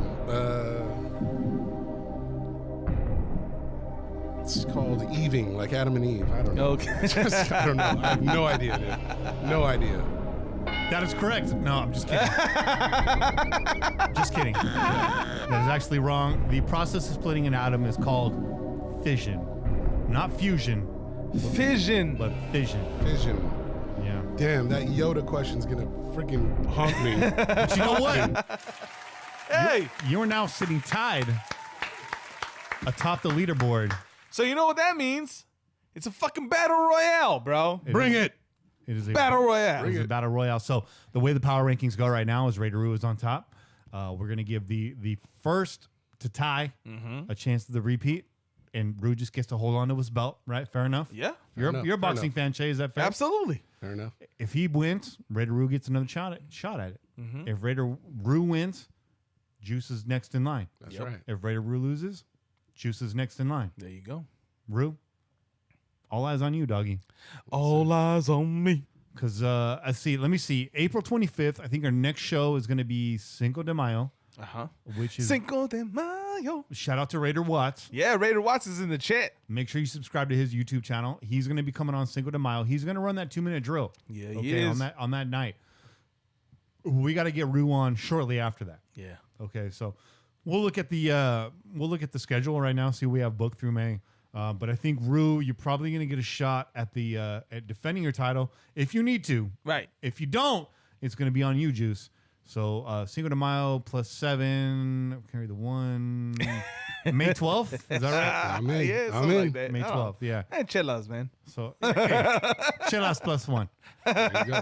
I'm going to do a little math. We're going to take a little break. Yeah. We're going to clink glasses right here to celebrate Juice because Juice, I'm going to tell you what. I didn't think you were going to do bad at all. Nah. But I didn't think you were going to come in here and do 13. Nah. I had you at 10. Okay. Yeah, I had you at 10. I wanted to get 6. I just wanted to not be the bottom guy. You didn't want to be the only Yeah. person in last place. No. I had you at 10, 11. If 10 was the over-under, I probably would have bet the over. You know? But go. I did. For anybody that's going to try to call shenanigans, which I'm not seeing on the chat, everyone's a lot of congratulations. Juice A lot of- was smart, dog. Yeah. He was very specific with his wheelhouse. That's right. That's a suggestion for the rest of y'all. If you're not listening to us on a regular basis, well, then guess what? Yeah. You're gonna have some trouble when you come on this bitch. That's right. And I'm telling you that I'm going to be kicking myself in the ass with a Yoda question forever, man. And to be fair, 8 out of those 10 Raiders questions were brand new. You didn't get them all right, but you got a lot of them right. It helped you out in the long run. Right. Yoda got you in the end. He was the Jedi Master. He did. After all. But Raider Nug suggests that myself and Che do the 2-minute drill. Fuck you. This is our show, motherfucker. With peace and love. With peace and love. That's right. We appreciate you. But hey, I'm not going to put my credibility on the line. Yeah. I think I'll do all right. I'm smart with the categories. I can give you those. I'm going to miss a few Raiders questions. Let's just face it. It depends. It's a big body of work. It's a big body of work. We don't claim to be fucking the encyclopedias of everything and all things Raiders. I'm not gonna even sit here and lie, man. We get some of these wrongs ourselves. We sit here, we look at these questions like, no shit. Okay. Yeah. No shit. But it's a good time. If I had to put money on Che, I'm gonna go similar numbers here. I'm gonna say I think Che's good for 11. I think that's fucking solid. 11 or 12. Appreciate that. I think that's solid, dude. Appreciate that, though. You know? Yeah. Especially if I give you my wheelhouse, it's gonna be real specific. Yeah. Who knows? Yeah. What would you put on me, Che? Shit, dog. I'll give you. Oh man, I think you're good, dog. I think you knock out a good fucking 11, 12, dog. Yeah, I think we're right in there. I think you get a good 11, 12 for sure. Like for sure, right? Yeah. And with the upside, I mean, I think you can knock out more, but fucking 12 for sure. 11, 12 for sure. Well, it's a good thing you change up, some of those Raider quick, because I do listen every week. Yeah. And so I was leaving the house, I was driving over here, and I'm thinking, okay, 1960. There used to be gold in the color. There used to be gold. Yeah. Keysar Stadium. Chromophobia. Chromophobia. Dude, I got it. I'm The like, fear Keysar of Stadium, silver. San Francisco. Yeah, I'm thinking of all this stuff. I'm like, okay, those are the ones. You got to get those right. But see, we know you listen, Juice. Yeah, that's I know. why You we changed can't it up. give you those, dog. Changed We it can't up. give you those. And I was close with that shilling. Yeah, you were close. You were Dang, close, man, I man. was You almost close had there. swilling, man. And then, man, that Yoda one's gonna kill me. It's all good, man. But man, 13 is I'll take it. nothing to I'll take it. fucking I'll take it. nothing to You're fucking. in good company. I'll take Yeah. it. The guy that I think could break the record is Kane. I think so too. Yeah. I think Kane's good for a good 14. I Because I no doubt in my mind he's going to run the table on the Raiders questions. Kane just knows his fucking Raiders history, dog. The back of his hand. And then asking like some like barbecue questions. He's in barbecue and fucking like 90s hip hop probably. I definitely hip hop is going to be a category, I think, for Kane. I think he's going to kill that because I've even tried to stump Kane on some hip hop shit. I'm like, you don't know about this crew. And he's got it. Yeah. East Coast, West Coast, down south, it don't matter. Yeah. He's got it. Even the most cutty records, like me and Kane see eye to eye on that shit. And then I don't know what his second category would be. I'd be interested in finding out. It might be culinary, but it might be something completely different. That's what's up. We don't know. Still be dope though. But I think Kane could fucking crush this challenge. That might be a good exercise to have him run it. Because I think, just as an example, just to set the bar. Right. You know what I mean? Right. I think he would be the best. I like that. representative. I like that idea. Yeah, I like think that so. idea. Man. So shout out to you, Kane. Kane. Shout out Kane. Speaking of Kane, I'm getting. He's up in the chat too, dog. Kane's up in the chat. I'm Dog. getting good at these segues, man. Yeah, Oh, of yeah. course. Because speaking of Kane, after we come back from this break, Yeah. it's Kane's Corner. That's And right. Your phone calls. Stay tuned. On the other side, it's the Pillaging Podcast. I'm Kenny. Joined by your boy Che. And Juice. we out here. Peace. Go Raiders.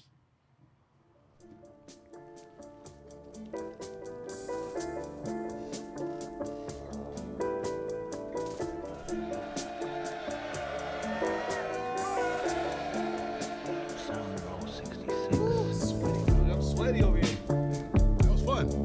Hey, bro. I knew you were gonna fucking handle biz, dog. Juice.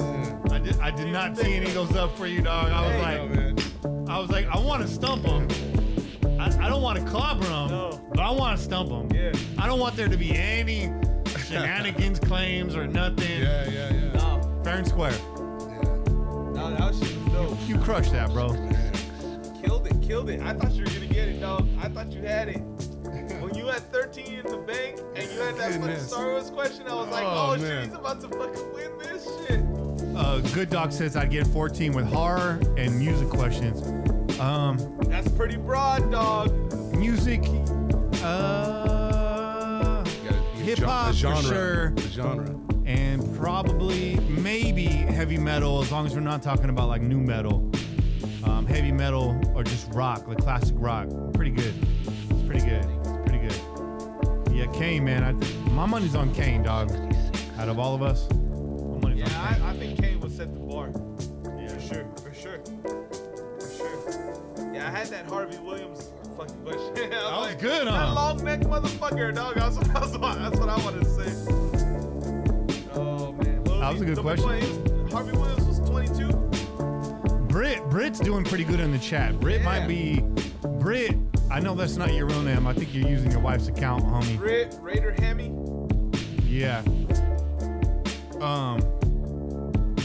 I think he'd do pretty good because he's pretty good week in and week out in here. Yeah. But again, once that music hits, dog, The pressure's on, dog. and Juice was under the lights, bro. Hell yeah, it's hot in here. He's sweating. He's got that fucking baseball tee on. He's got lights on him.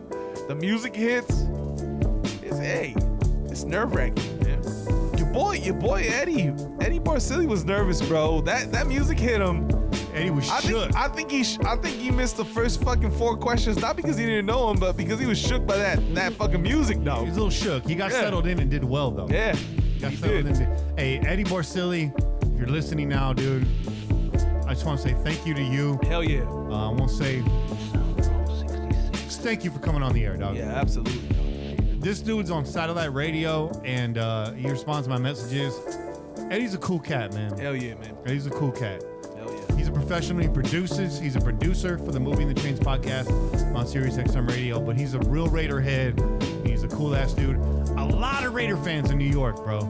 Absolutely, bro. I mean, we got motherfuckers that we talk to on a regular that are in New York. I hope that game. Dude, we have to be in New York. Dude, I'm gonna do everything possible to be there, man, because that's gonna be amazing. If we can all be there, dog, that's gonna be dope. That's gonna be dope. I'm West Coast till I die. I'm on the West Coast. I'm West Coast till I die. Yeah, but I fucks with everybody, man. I What? fucks with East Coast for sure. I feel like my personality is more East Coast. I think, yo, you know what? You'd be surprised. I'll tell you right now. My trip to New York, I was surprised how well how much I felt I fit in over there. Oh, You know, like I'm Mexican cat from fucking Cali, yeah. but I just felt like just the mood, like everybody's fucking kind of like personality, just kind of fit. The first night that I was out in New York, me and my boy hit up a bar. We're having a good time. The bartender was fucking cool with us. She was chatting it up with us.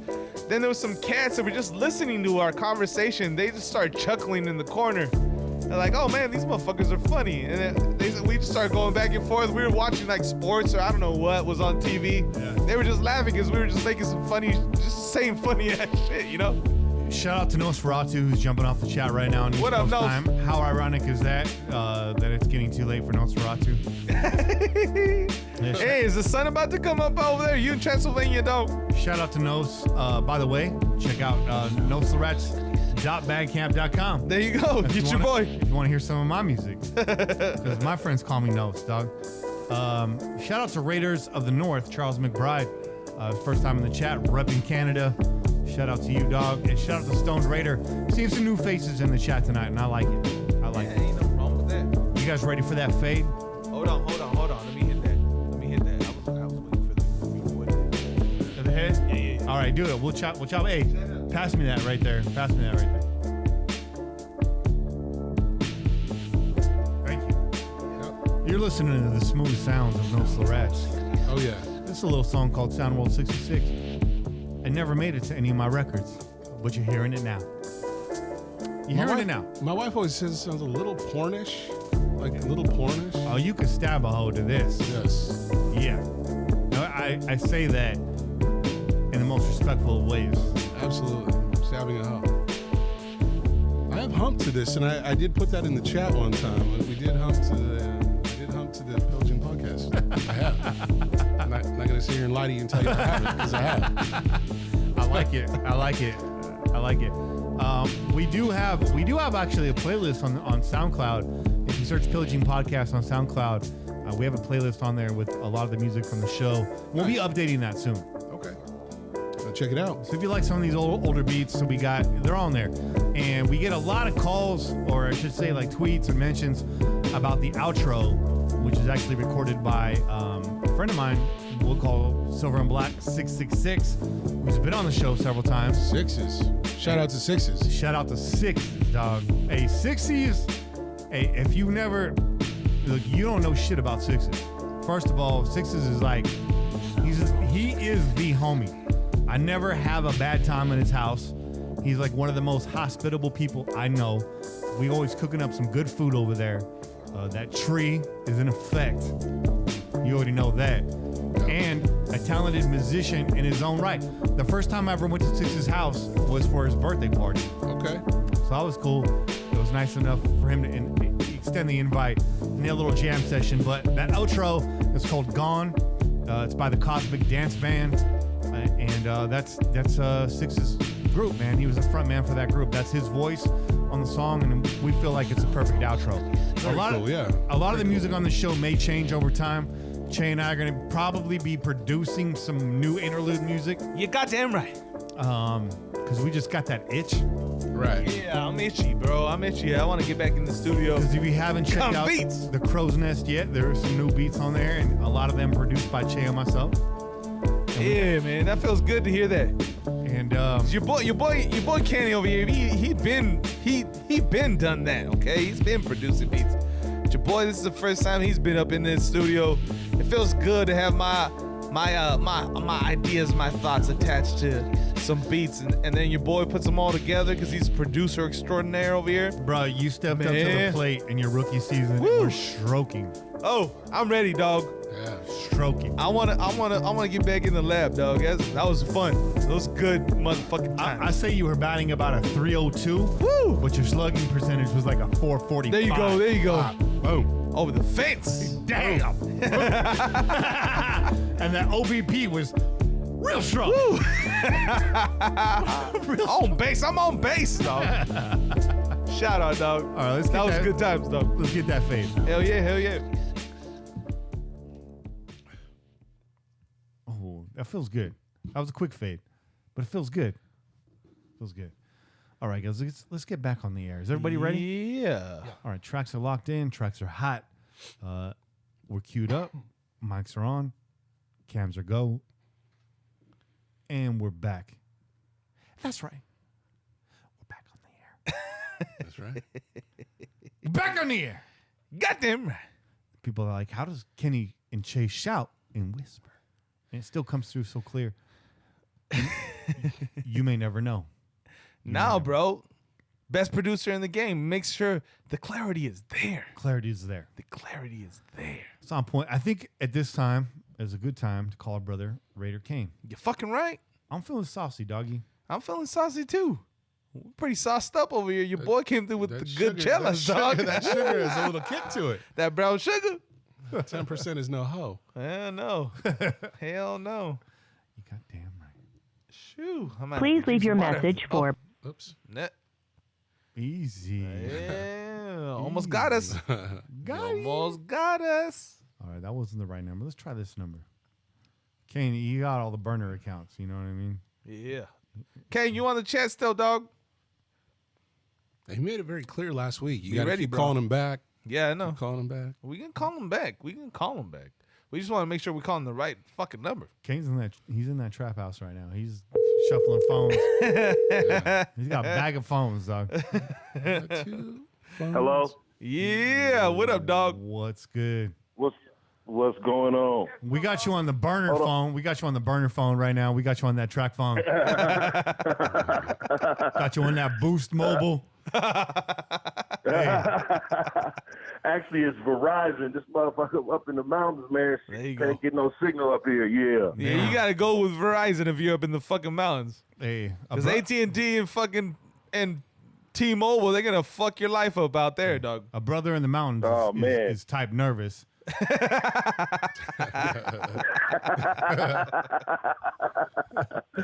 No shit. You know what? But you know what though? I have not experienced no racism up here at all. That's because everybody's high as shit, bro. I know where you're at right now, and that's like become like a little hub of green activity up there. Yeah. Yes, sir. Yes, sir. So you It's fit all over. You fit right in with the green ass. Oh man. Hey, it's not a mistake why my brother's out there right now, though. With the greenery. Yeah, he's the out there. scenery and the greenery. He's taking them nature walks, man. I'll pick a little plant here. I'll take a little leaf there. Damn, Oh, man. that potpourri. The tea is silent. Uh-huh. The tea is silent. Kaner, man, it's been a week, but it feels longer than that. How you feeling, brother? Oh, I'm doing good, man. I'm doing good. I'm just chilling, you know. That's what's up, brother. Man, just waiting for this draft to come up, man. You know what I'm saying? It's getting close. I'm starting to get antsy. All of us. You know, and I'm I know. I'm planning on going out there too, so it's coming up, man. So it's getting exciting. The feeling is starting to get, my juices are starting to flow. We're in My that. my draft mocks are starting to drop out of place, and now that shit is coming into reality. You know what I'm saying? Focus, laser focus, because this is that time of year, right? Leading up like March. In March, everyone's got their mock drafts going. All the articles are dropping. It's popping all over the place. Yep. And then it's like Cricket. everybody shoots their shit. No, yeah, nobody wants to make any kind of decisions right now. No, But the one thing that's rumored is this QB thing, man. You know, the Raiders checking out QBs and everybody freaking out like, or trying to figure out a way that we're gonna draft Kyler Murray, or figure out a way that we're gonna take Dwayne Haskins, or just a quarterback, Drew Lock, any quarterback other than Derek Carr. This whole thought of the Raiders even thinking of drafting a quarterback, to me, is stupid. Right. Yeah. You know what I mean? But Dumb. yeah, it's stupid, but it's due diligence. They have to do their homework. They have to. If this guy does end up there for one of the quarterbacks, they got to know how much they can get for him. You know, what's his value to them? You know what I'm saying? And if they don't do their due diligence, they won't know. So, you know, everybody just needs to relax, because I think we're going defensive end in the top 4 if we don't trade back. Have to, bro. Have to. I mean, I feel like as a lit major, right, they always taught you, don't read what's on the page.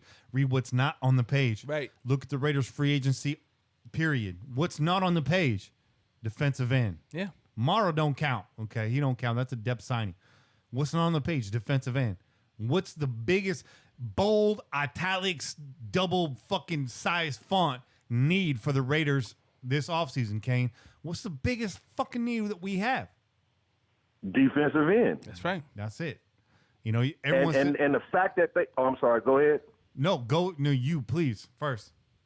The fact that they didn't go after one in free agency speaks a lot to what they're thinking about doing in the draft, whether right. it's That's what I'm trading saying. back to get Clelin Ferrell, whether it's staying pat and whoever falls to them. Because, you know, potentially if the draft goes like I think it's going to go, they're going to have a choice of 3 or 4 good players at number 4. You know, and any one of those players, Josh Allen, maybe Quentin Williams might be there, Rashawn Gary, who I think, you know, is probably a later pick, Clelin Ferrell, probably a later pick. At any rate, there's going to be a lot of people to choose from at that position, and a trade back is not out of the question. So, we just have to see what happens here in the draft. But defensive end is the biggest need right now. So, okay, so we always talk about the trade back, right? You're sitting at number 4, all right?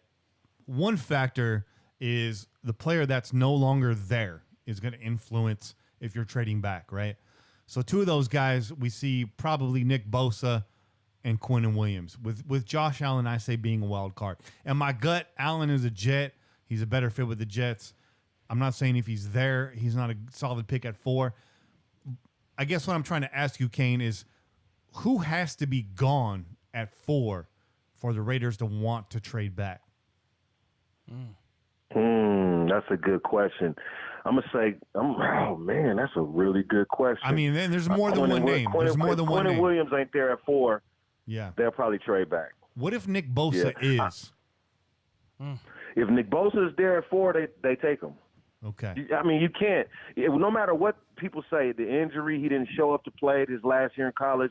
You know, this, that, or other, didn't do no combine workouts, whatever. The kid has talent. The kid has talent. He's got the pedigree. I watched some film on him.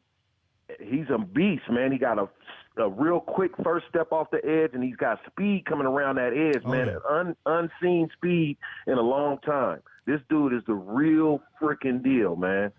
And if he's there at 4, you got to take him. You know what else? Injury beside or whatever, you got to take him. You know what else Nick Bosa has? He's got a Donald Trump action figure. Oh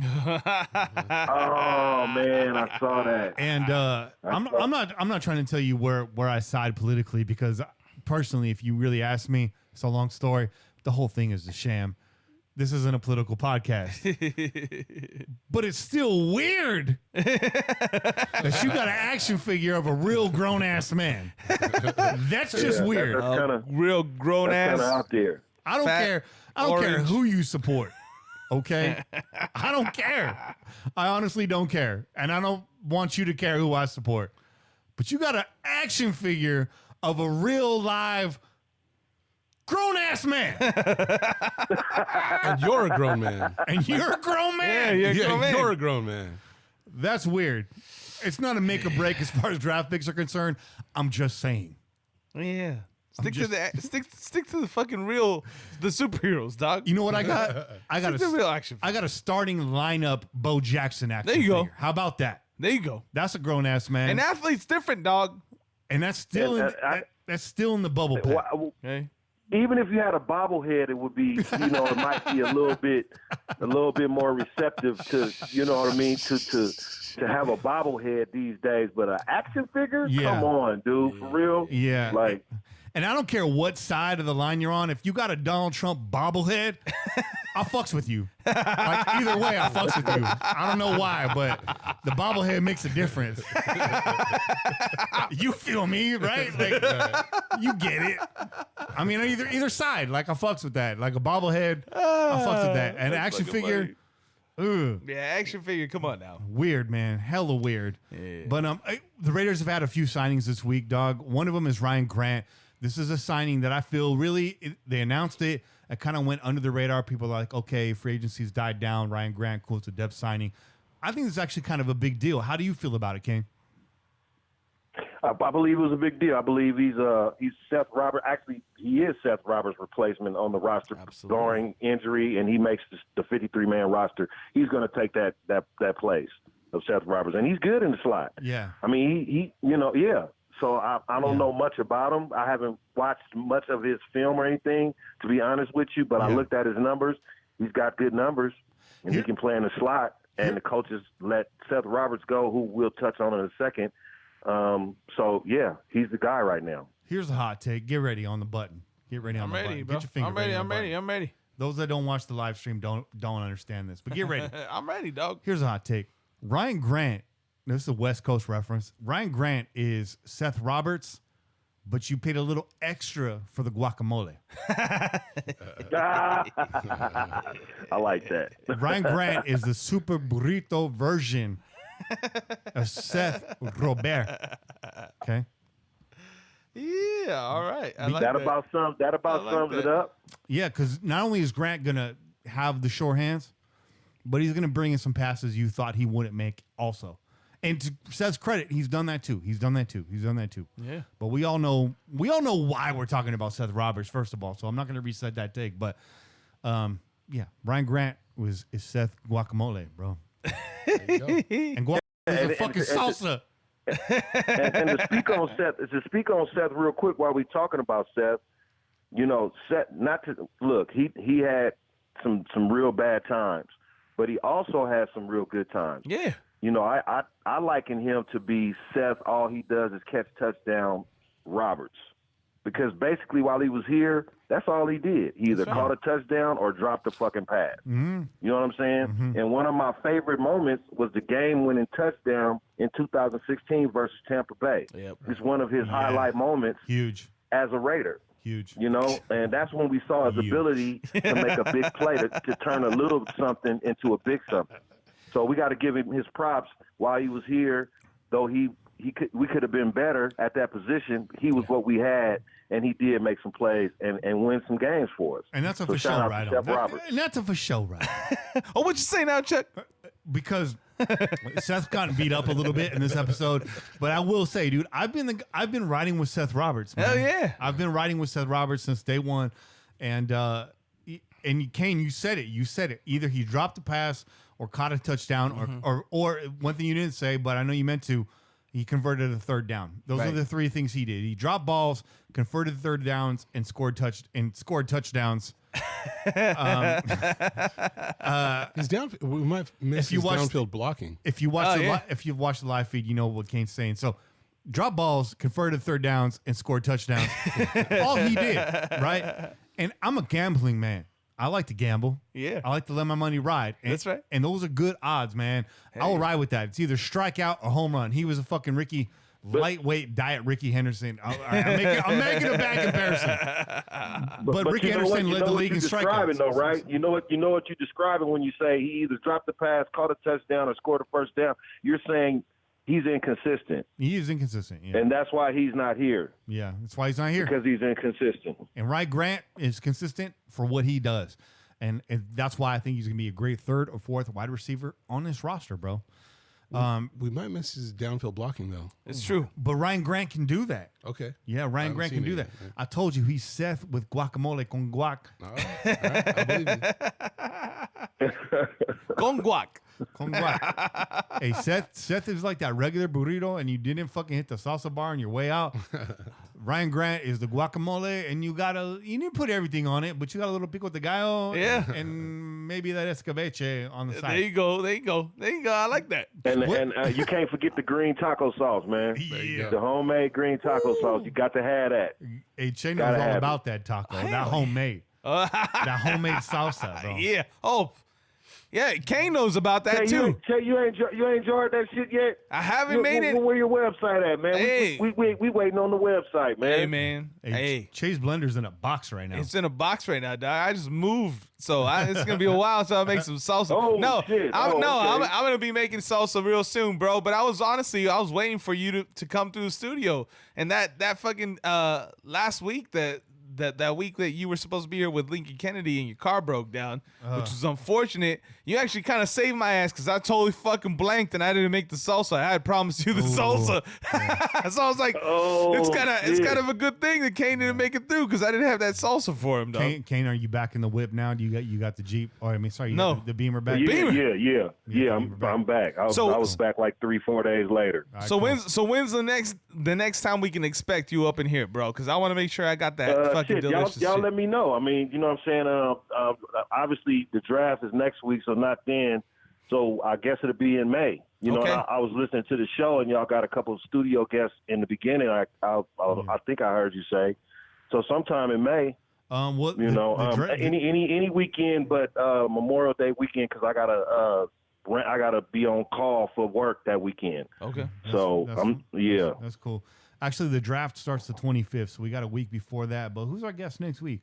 Our guest next week, April 14th, since you mentioned it, is Scott Bear. Scott Bear. Yeah, NBC Bay Area. That'll be cold. Yeah. Not in-house. Shout out to Scott. Hey, man, Scott, if you want to slide through, dog, just hold down on the flusher for like 5 seconds. And if you need more TP, it's across the hall in the linen closet. I'm just saying. Hey, so real quick, what y'all think about the Daryl Worley signing? Because, you know, me personally, I think it was for depth. And honestly, he's going to battle for a starting position. And I heard y'all say LaMarcus Joyner is a DB. I don't think so. I think LaMarcus Joyner is going to be a safety, honestly. He might play strong safety, and that will put Carl Joseph as a free safety, and because he can guard tight ends. You know what I'm saying? Between Eric Harris and LaMarcus Joyner, and I think Worley is going to fight for a corner spot with a draft pick, an early draft pick, like a 35th pick or a 27th pick draft pick. That's a hot take. That's designated to start. That's a hot take right there. That's a hot take. That's a hot take. But I don't think we have the opposite corner to Conley on the roster. That's just my opinion. All right. Okay. So that's interesting because I do think Worley's the number 2 right now. But if the draft happens and that really shakes out like that, I mean, I can see that. I think out in an Al Davis defense, LaMarcus Joyner is a safety in like a 4-3 defense, base defense. But in 2019, your nickel is become your base defense. Your starting defense is typically a nickel defense nowadays. And in broad terms, I'm not one of these fucking, I'm not fucking Grizz. Right. Shout out to Grizz. Shout out Grizz. You know, I'm not Kevin Wynn, just win, baby. Shout out to Kevin. I'm not Stackanova. There you go. Shout out to Stacks. There you go. Stacks There you facts. go. You know, Shout out to Stacks. I'm not fucking Gypsy Safety or Ted Nguyen, but I will just Nguyen, baby. But I will say that I think, you know, I think LaMarcus Joyner's position on the field changes based on the situation. I do think he gets a lot of reps in the nickel this year. John Gruden said it himself. He's probably the best nickel corner in this league right now.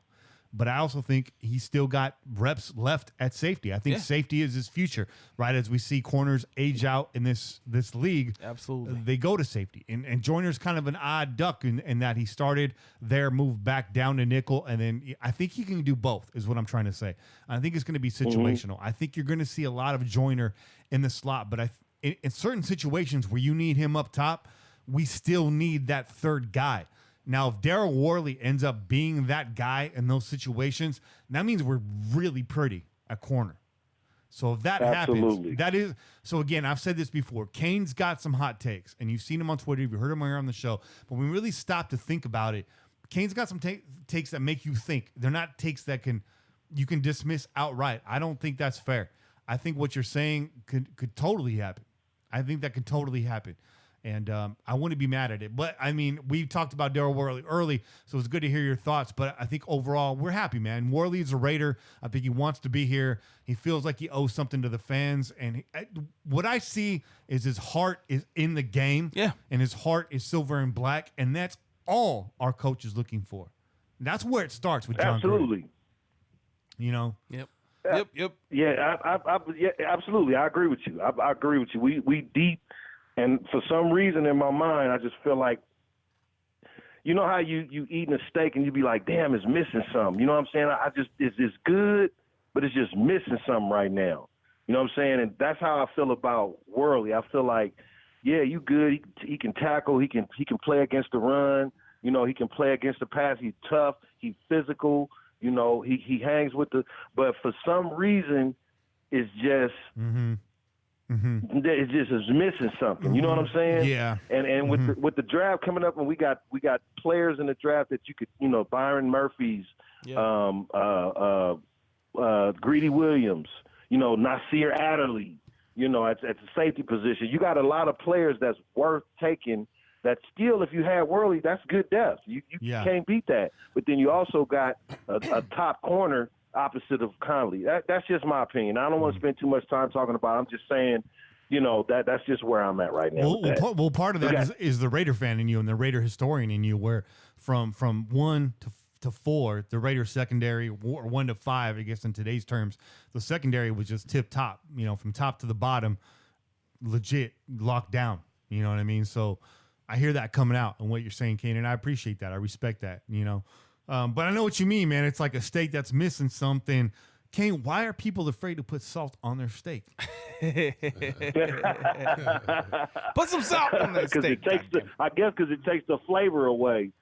But it don't. You know what? It enhances that flavor. Montreal steak seasoning actually adds flavor to a steak. It does, and there's especially if you grill it on the grill. And here's, oh my God! Here's the key, Kane. I hate to say it, but you missed steak night at the Crow's Nest. Yeah, man, we threw down some ribeye steaks over here right before we got on air. That's my favorite cut. And we shout out to your boy Kenny. Oh, man. We seasoned the shit out of that. Here's the deal. As we usually do when we talk to Kane, we're off on a food tangent. If you're going to put salt on your steak, don't use table salt. Don't use kosher salt. No. Use that rock salt. Use that coarse ground sea salt. Absolutely. You need that crust. Spend a little extra money and get the grinder. Get the grinder. Get the salt grinder. Get the pepper grinder. Yep. Spend that extra $1. People come over to my house and they're like, Kenny, why you got 5 different salts? Because salts come in different shapes and sizes. That's right. And it matters because small salt will dissolve. Yep. And it's different. Yep. But you need that core. You need that crust on your steak. Hell yeah, dog. Hell yeah. You need that crust. Kane, you gave us that fire catfish recipe last week. Yeah. I appreciate that. Yeah. I appreciate that. What about hush puppies, Kane? You fuck with hush puppies? Oh shit. You know, I'm not a big hush puppy fan. I like hot water cornbread. Ooh. Okay. Okay. Yeah. That's Yeah, I like hot water cornbread. If I was gonna do something like that, you know. Yeah. Yeah. With some greens and some black eyed peas and some motherfucking catfish or some, you know what I'm saying? Yeah, it was up. That's what's going down right there. That's going down right there. So you touched on it earlier. The Raiders we were talking about the top of the draft here, and you talked about the quarterbacks. Why are the Raiders doing due diligence on the QB position in 2019? Well, like I said earlier, they need to know what value these quarterbacks carry. Right. You know, I don't think. I mean, listen, we talking about John Gruden here, but then you got Mike Mayock. You got a level head and you got a hot head working together, in my opinion. So, you know, at some point, they got to come together and melt. You know what I'm saying? And I just don't think Mike Mayock. He might like the quarterbacks, but you're gonna have to do a lot of selling to get him to really say, okay, let's go with the quarterback over Derek Carr. I mean, personally, they looking at these quarterbacks, like I said, to get the knowledge of where they stand if they fall to them in the draft. That's it. And maybe to get a level of competition in case they have to play the quarterback in the future. I mean, but other than that, it's just called due diligence. I don't see anything else. And if we try to, I can go on and on to speculate what might this and how this might happen and who might do what, but it's all speculation. And at this point, all you can go on is pure football knowledge from just being a fan and just following the game and following how shit goes around draft time and what teams do and moves they make. And right now, the Raiders are doing due diligence. That's it. That's If it. you try to say anything else, you're guessing. Yep, that's it. I mean, you'd be stupid not to, right? You'd be stupid not to every year. QBs make the world turn around in the NFL. So you got to check them all out every time. And Carr's on the hot seat this season. We've all talked about that. This is the make or break season for Derek Carr and John Gruden's system. This is the final look at Derek Carr in silver and black, possibly. It's the future is in his hands. The future is in his hands. So you might as well start. I agree. This is a make or break year. Oh, sorry about that, brother. I just want to say this is a make or break year for that man. This is Carr time. He got the receivers now. He's got a running back. He's got an offensive line. They putting together a defense. You got a team around you now. There's no excuses. This is not 2016. This is the real shit. Like, you're playing for your career this year as a Raider. You're playing because he'll definitely land somewhere else. That's without a doubt. But for the Raiders, this is your time to shine. There's no excuses, none, absolutely none. And if you fuck up, I'm gonna be mad that we didn't draft a quarterback. And I've been supporting you all motherfucking this time. Yeah. And now we finna see what you can do. And you have to show everybody, not just the fans. Fuck the fans. You got to show the coaches that you are the future of the Raiders. And if you're not, we're going into 2020. Tua, the guy from Clemson, I think is coming out next year, probably. 2020. So, it's on for Derek Carr this year. Yeah. You know what I mean? Best believe John Gruden got a whole hard drive of Tua footage right now that he's looking at. Definitely looking hard at. I mean, early on, some people thought he was going to come out, and they're already licking their chops about Tua. So he's an exciting prospect to look at in 2020. Last Raiders question of the night for you, Kane. You said this another kind of a hot take, in my opinion, but I want to hear your thoughts about it. You say the Raiders linebacking core looks solid right now. Explain that. They got depth and they got starters. Brandon Marshall, Vontaze Burfict. I just had a brain fart. The other dude they signed, and then they got Morrow, Kabinda, and Lee. Yeah. They got a depth right now. They actually finally have depth. after all these years of having just a starting linebacking core, and it was subpar at best, and not having no depth, you have gone from that to having starters and real legitimate backups. Real guys that can step in if Vontaze Burfict get hurt, if Brandon Marshall get these older guys, if they get hurt or if they have a limp along the way, you got young guys that's learning from older veterans that's talented that have success in this league. And that, to me, that excites me because for a long time we didn't have that. Since back in the day with when we had the three, back in the day. I don't even want to. I was scared it might have sound racist. So anyway, back in the day, when we had the other three linebackers. Yeah. You know what I'm saying? And then we had the guys back there behind them. So it's been a while. You know, it's been a while, man.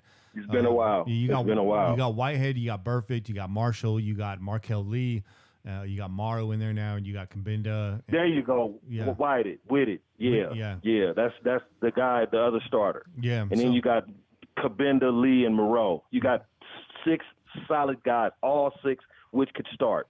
And you still got a draft ahead of you. Raiders could shock. It could be White in the first round. It's true. We really don't know. So there are some linebackers in this draft. But K-Man, what else you got for us this week, man? I got a couple questions from the chat that I wanted to answer. People shout out to me.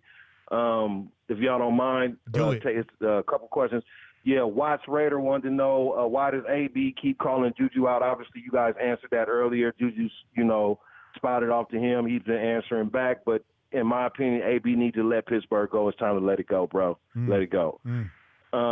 Raiders of the North wants to know, do we try and trade back and move up to 10 or 13 and try and grab 2 pass rushers, possibly Quinnen and Oliver?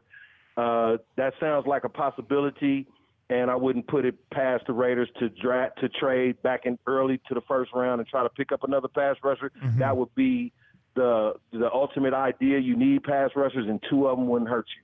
No. And then he asked one more question. I'm sorry, go ahead. Real quick, I think, and you threw out Oliver and Williams.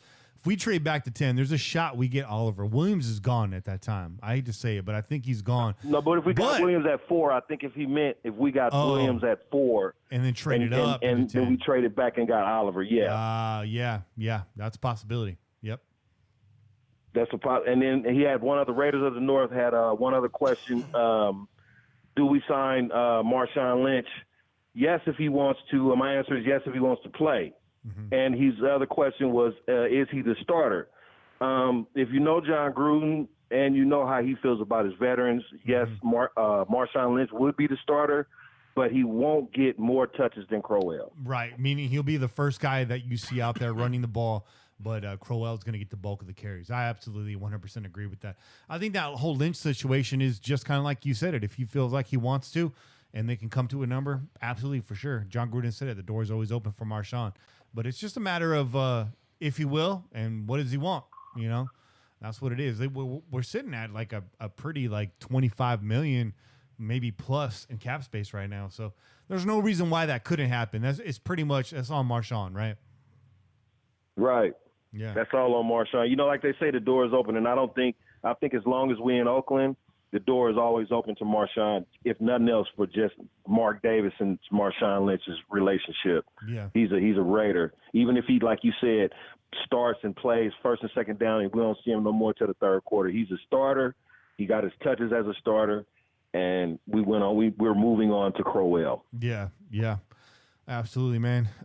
Great segment, man. Solid segment. Yeah. Got a little bit of everything tonight. I like it. Absolutely. It's always a pleasure, fellas. And Juice, congratulations, bro. Hey, you the thanks, man. You tied Thank you. I thought you was going to get that last Yoda question, man, but that was a hard one. That's going to kick my ass forever now, man. Till the next time you get on, dog. Till the next time you get on.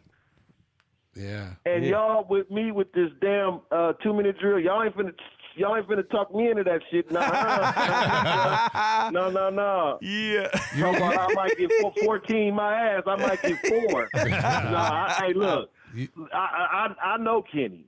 Just like y'all know him. Come on now. if you got to pose me some questions, there's going to be some questions from Mars. Exactly. Nigga never ever answered in his life before. Come on, I'm not going to get into that trap, man. Come on, y'all know me better than that. You don't want a question kicking your ass. Those are forever, fucking right? facts, dog. Those are facts. Nah. I wouldn't go easy on Kane, but I think he knows his wheelhouse. Man, my money's on you, dog. I think you would actually do really well. I think you're underselling yourself. You know your Raiders shit. And I've tried to stump you, bro. You understand? Like, I've asked you some questions in passing, and then you've said, "Oh yeah, I know who that is. This, and that. Whoop de whoop." But like, I was really trying to stump you with those questions. So shit, man. Hey, you know what though? Like you said, when that heat is on, Oh man. and them lights is on, and that music is on. Oh, it's different. That you forget all that Raider shit. You know that shit go out the window. That's why I was like, damn, Juice Star Wars game is strong, bro. Hell yeah. You know what I'm saying? Man, you know what? He hung in there. I answered. I said Charles Wood. I was like Woodson, and I said Chuck. I almost said Rod. Like your Rod. mind starts like Yeah. your mind starts like melting when Yeah. it was like, oh my god. Yep. Rod Woodson had important interception for this team, but never the volume. Yeah. No. But the Torrey James pick that I remember against in the postseason against the Miami Dolphins, that's the one everybody remembers. Torrey James pick Yep. 6. You cannot forget that. Shout out to Greg Yeah. Papa on the call. Oh man, incredible call. Maybe I won't say it's his best call, but man, that's up there on Papa's up there, yeah. calls. Yeah. Yeah. Fuck, dude. I'm gonna go off the limb and I'm gonna say that's his best. Tory James high flying and stepping down it. Yeah, I think that's his best. That's That's a his good best call. call. That's That's a his good best call. color call right there. I only think the only reason why people would argue you is because it's like Torrey James and not like Rich Gannon or Tim Brown, but I don't disagree with you, man. I don't disagree with you. That was a good call. I remember too. I was on my way over, dude. I was on my way over to the homie's house, the same house I watched the Tuck Rule in. Unfortunately, Oh man. I was on my way to the homie's house. I was running late because I was picking up some chicken for the barbecue, and I just pulled up when that happened. And I heard it on the radio before it happened on TV. So I came running in that bitch like, Torrey James! right at that moment on the TV, dude, he's running it in. I heard that Papa call in real time. Man, goosebumps, man. That's dope. That's dope. Wow. People, Hey, that play right there turned our playoff hopes around. I was at the game. I was in the house. Wow. And when that play happened, I was like, we fucking going to the Super Bowl. We going to the Super Bowl. This is our year. And then Rich Gannon got hurt the next game, and that was it. Yep. That was the end of it. For, Man. As far as that season. But like I keep saying, and don't forget, let's not forget why we talking about this. That was Rich Gannon's second year in John Gruden's offense. Right. What year is this in John Gruden's offense for Derek Carr? Second year, though. What did they do in the offseason to beef up that squad? Wheatley, they added a running back. right. Yeah. Right. You know what I'm saying? We went out, we beefed up the line.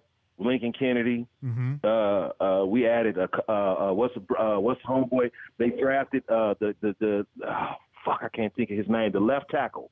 That wasn't Middleton. Bruce Sims. Was Bruce that Sims? Barry Sims. Barry Sims. Barry Sims. Yeah. We added Sims. We added player. My point is in year 2, we went to the AFC Championship. Yeah. Yeah. Who was that? We went from 8-8 to 12-4 in one season. So that It line can be done. That line was what? Wisniewski? Was it Wisniewski? Yep. Yeah. Sims. Yep. You had at center. You had The- your homeboy Robbins, Barrett Robbins, Barrett Robbins. and you had Frank Middleton, and you had Lincoln Frank Kennedy. Middleton Kennedy. and Lincoln Kennedy. Yep. Wow, beef, Beefy. beefy. Beef. It's a beefy And you line, see dog. now what you got? You got Colton Miller, Denzel Good, the Rodney Hudson. Gabe Jackson. and Gabe Jackson and Trent Brown. And Trent man, hey, we we going back to the year 2000. You know, I know I'm reaching. a shout out to Eric Allen though. Yeah, Eric Allen was the shit, man. He's the one motherfucker that I wish had stuck around for that Super Bowl year. Yeah. Remember he retired. Yeah. I wish that he had stuck around one more year. Yeah. Because he was Yeah, a sad to playmaker. see him dog. go. He was a great Raider. Eric Allen was a great Hey, Raider. you know what? He made a play in the New Orleans game when we played New Orleans in New Orleans. And he played for and New they Orleans beat for a us. long time, right? He played for Philadelphia. Yeah. How long did he play? Did he play I for think the he Saints? played for the Saints too. Yeah, I shit. thought he played for the He Saints. played for the Saints. Yeah. He came Oh, from wow. the Saints to us. Yeah. Yeah. Oh, okay. I don't know why I thought I had him coming from Philly. He started with Philly though, right? He started out with Philly, then he went from Philly to the Saints, then he went from the Saints to us. Oh, crazy. When he came to us, he was basically on the last tail of his Right. career. It was it. He was looking for that chip. Yeah, you're right. He, Because remember they had Terrence Newman and Eric Allen was in New Orleans, and they came here. Both of them came here in the same year. Yep. And then Terrence Newman, after the first year he was here, he left, and then Eric Allen expressed his interest about Terrence Newman leaving. Yeah. Why he left, he couldn't play no more, and this, that. Remember, you guys remember all that? Yep. And so Eric Allen stayed, and then the next year he moved on. And I think he got kind of pushed out. You know, John is one of those coaches that'll push you out, but you leave with a good note. But he's one of them coaches that'll push you out. And I wouldn't be surprised to see some vets get pushed out this year. You know, maybe Marshawn Lynch. Maybe Marshawn Lynch might not be brought back because John don't want to bring him back. Yeah. He can speak all that shit in the press, but True. you know, at the end of the day, he's the head of football. Whatever you want to say, $10 million calls you the head of football operations. Could be. And if he don't want to, so If Marshawn you know. if Marshawn wants to take $4 million to come back, they're doing that all day. Oh yeah, no, for sure. They're doing that. But all look day. at Donald Penn. Look at Donald Penn. Yeah, it's Donald true. Penn out Out.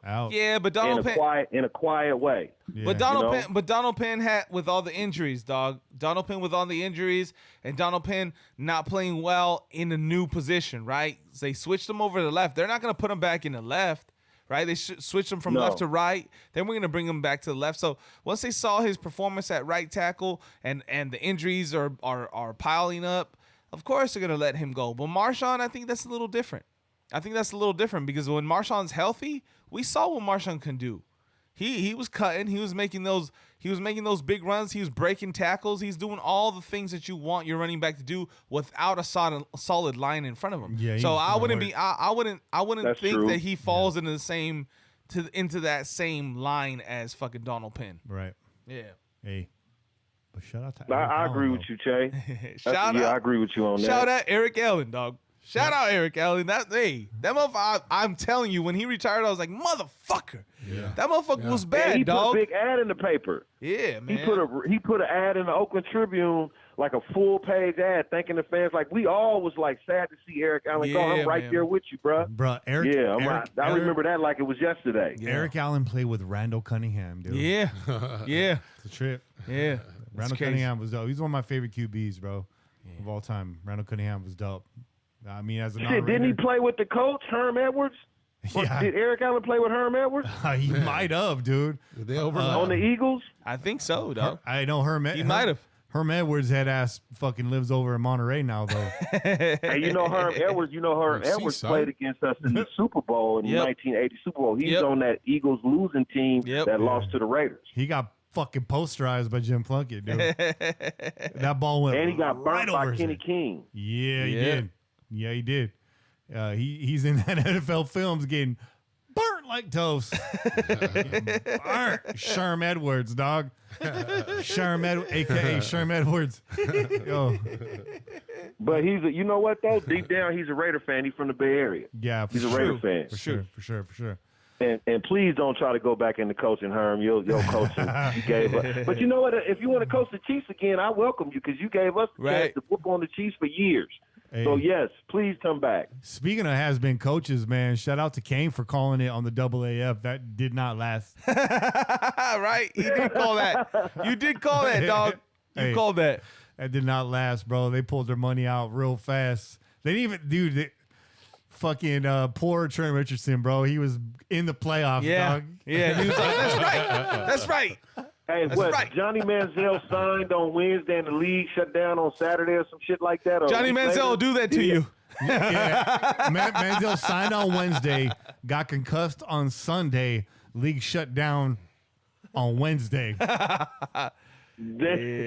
So he made sure he got a workers' comp still going with the league. Yeah. That's the So Manziel before he effect. dropped out. That Manziel effect. Ain't that about a bitch? As they say in Texas, ain't that about a bitch? Hey, but what you think you're going to get when you're playing with players 500 to 1,000? Come on now. You got the top 500 players in the NFL, or you know what I'm saying? Yeah. And you got what, 283 players that go into the NFL every year? Yeah. You figure, so you got what, if you got like 500 or maybe 700 players that go to the combine, Yeah. you know what I'm saying? And you getting 280 of them that's going into the NFL for sure. The rest of those players are on undrafted free agent contracts or they're practicing somewhere. So they're not trying to hurt themselves. Right. You know, going to play in another league. And we talked about this on the pod. I don't want to bring it up, but I'm just saying, that's what you got. You got 500 to 1,000. Well, that's what you saw playing. But I think that was the major oversight, right, by the AAF is like, oh, we have all these fringe players that don't have contracts. They'd love to get a shot to get on TV. But Kane just said it, like, they're not trying to get hurt in some Kmart league. Right. You know what I mean? Right. So the XFL, you're up next. And after that first week when quarterbacks are getting lit the fuck up, no, helmets were flying everywhere. And they was letting them do the thing. Wasn't it? I was like, okay, if this shit survive, it's gonna survive because of contact. Yeah, you know what I'm saying. But then that's gonna scare away anybody that's trying to make it to the NFL. Absolutely. Yeah. They were getting lit up like hot donuts, neon sign at Krispy Kreme. Lit. Hey, real quick, did y'all see I posted? And I want to get y'all thoughts on this. Mm-hmm. In our chat room, you know, shout out to everybody in the chat from the CN Podnet. I love all y'all. Hell yeah. I posted a tweet of Derek Carr being really friendly to the opposing team. I responded to that. And it's time for I see. What do y'all think about that? It's time for I see you. I see you. Because we see you, Derek Carr. Yeah. Look, it's one of a few things, right? One person might say, if you're overthinking it, this is him kind of like buying insurance, right? If you're friendly to your opponent, you know, maybe they lay you down a little easier.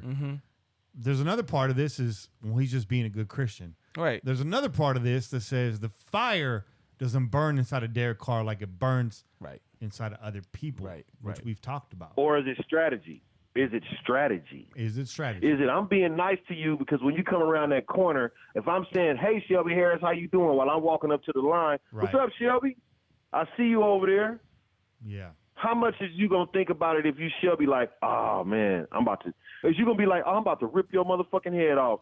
And he just said hi to you, or you might think about it before you hit him, how you hit him. You don't want to hurt him. You know what? I don't want to hurt him. Right. They used to say that as Jordan would opposed do to, that. as opposed to somebody coming to the line saying, fuck you and fuck your mama and your whole motherfucking family. I'm about to score a touchdown right here, right now. Fuck all y'all on the whole defensive line, too. Fuck y'all, too. But think you know about what I'm that. saying? And then I throw a touchdown. So, but think about somebody's gonna want to eat my ass alive. I'm just saying. Think about the strategy, though. For real, I mean, look, you know what I'm saying? Look at Phillip Rivers. Like, we want to see him get hurt. Oh yeah, Right. Oh, light that motherfucker up. We want to see him get hurt. We don't want to see Patrick Mahomes play anymore, but we want to see Rivers get hurt. Yeah. There's a difference. Yeah. And I thought about that, what you're saying, Kane. And so, like, I watched the video and I was like, yeah, this is kind of a weird look. This probably happens more often than not in the NFL. I mean, being a quarterback, it's exaggerated a little bit. But I thought about, what if Derek was like, yeah, fuck you, bitch. Fuck you, Shelby Harris. Should have, motherfucker. Later. That would have been real weird. For Derek Carr. Super weird for Derek Carr, right? Derek Carr. That was my comment, bro. Like honestly, like, what do you expect from Derek Carr? Like, do you expect him to be like talking shit? Like Brett Favre. Like, I'm about to fuck. I hope you ready, little bitch. I'm about to come over there. We about to score this fucking touchdown. You ain't do shit about it. Tell the truth though. Tell the truth though. Tell the truth though. If he did say that, wouldn't you be like, now that's my motherfucker right there? That's what I'm talking about. Oh, I would have been shocked, but I would have been Tell the truth amped. though. Fired up. I would have been like, damn, but okay. You know? But no, listen, but that's what I'm saying. I'm not surprised because you look at Derek Carr and that's Derek Carr. Oh, yeah. Right. That is who Derek Carr is. Right. Yeah. Derek Carr is the poster boy for nice guy, dog. He is the ultimate nice guy. Right. Now, he has been ever since we drafted him. Right. He's been that guy since we drafted him. And in 2016, we weren't concerned about shit like that. So when I see that video get posted, I know what the purpose of the video is. The purpose is to knock him and to make us talk shit about him and to make us question him and make us say, oh, no, this isn't the guy that can lead us. Look at him. He wants to be best friends with everybody. He's going to fucking shake hands with everybody. He's going to tell everybody how good they are. And that's not the kind of guy that we want. We want the guy that's going to fucking talk shit. He's going to go out there. He's going to fight, scratch, whatever. That's not Derek Carr, dog. In 2016, that wasn't Derek Carr. It's not him right now. And I don't expect that to decide how he fucking plays.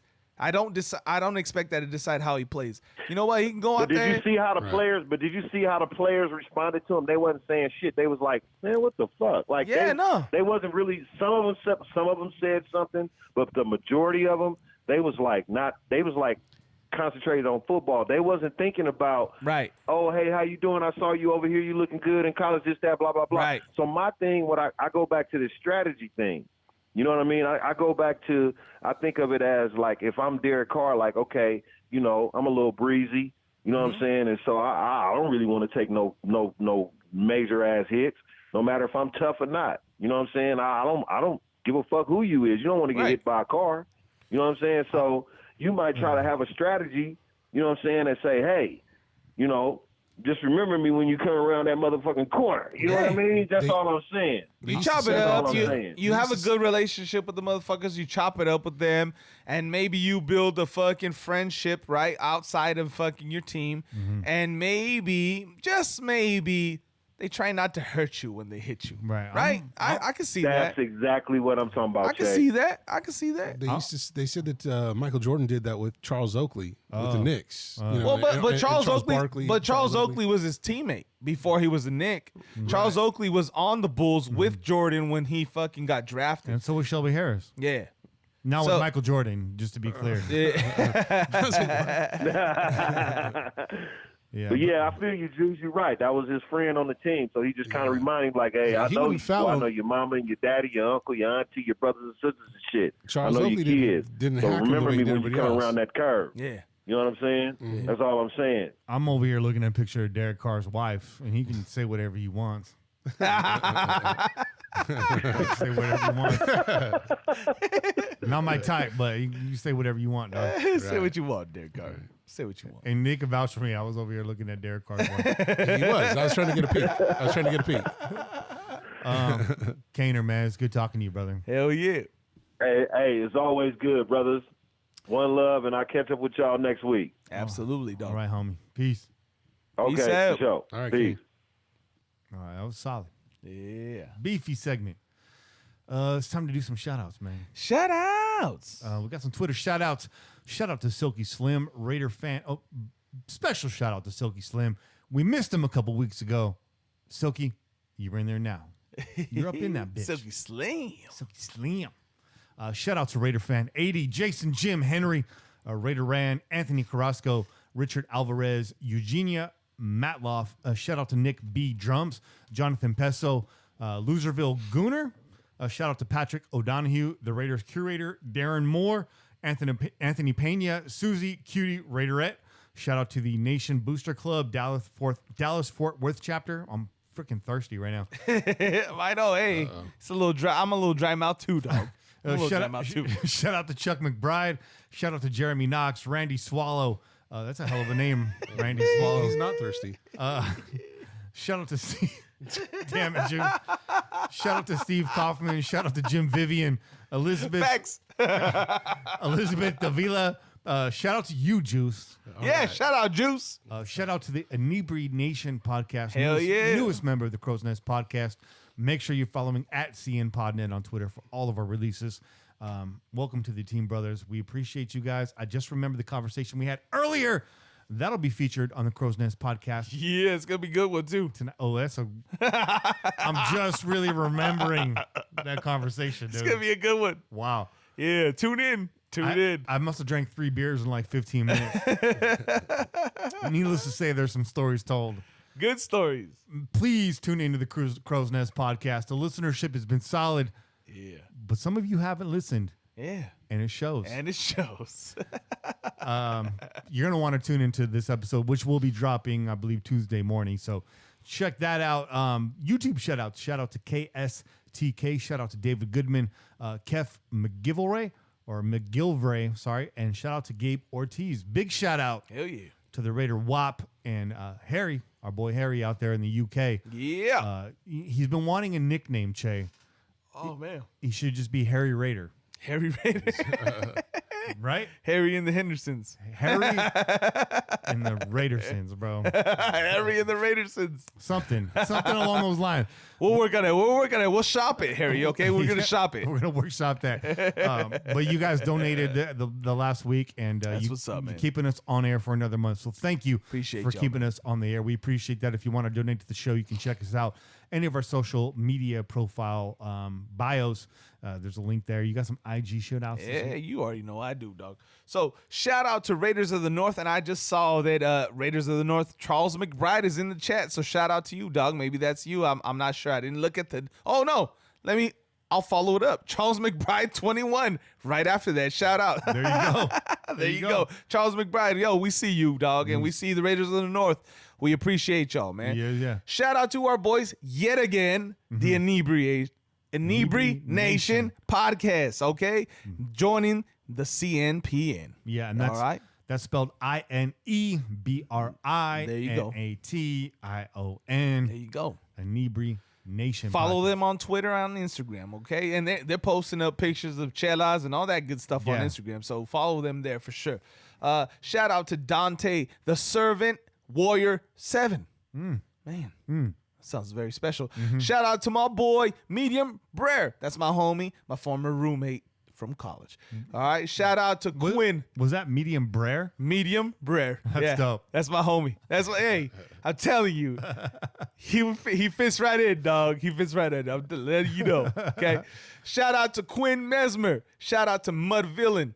Shout out Demon Death. Shout out Love Chav. Stone Raider Alv 91. Shout out to our boy Splatterhead from the Inebri Nation podcast. Yeah, we're going to keep fucking pounding it in your heads. Okay.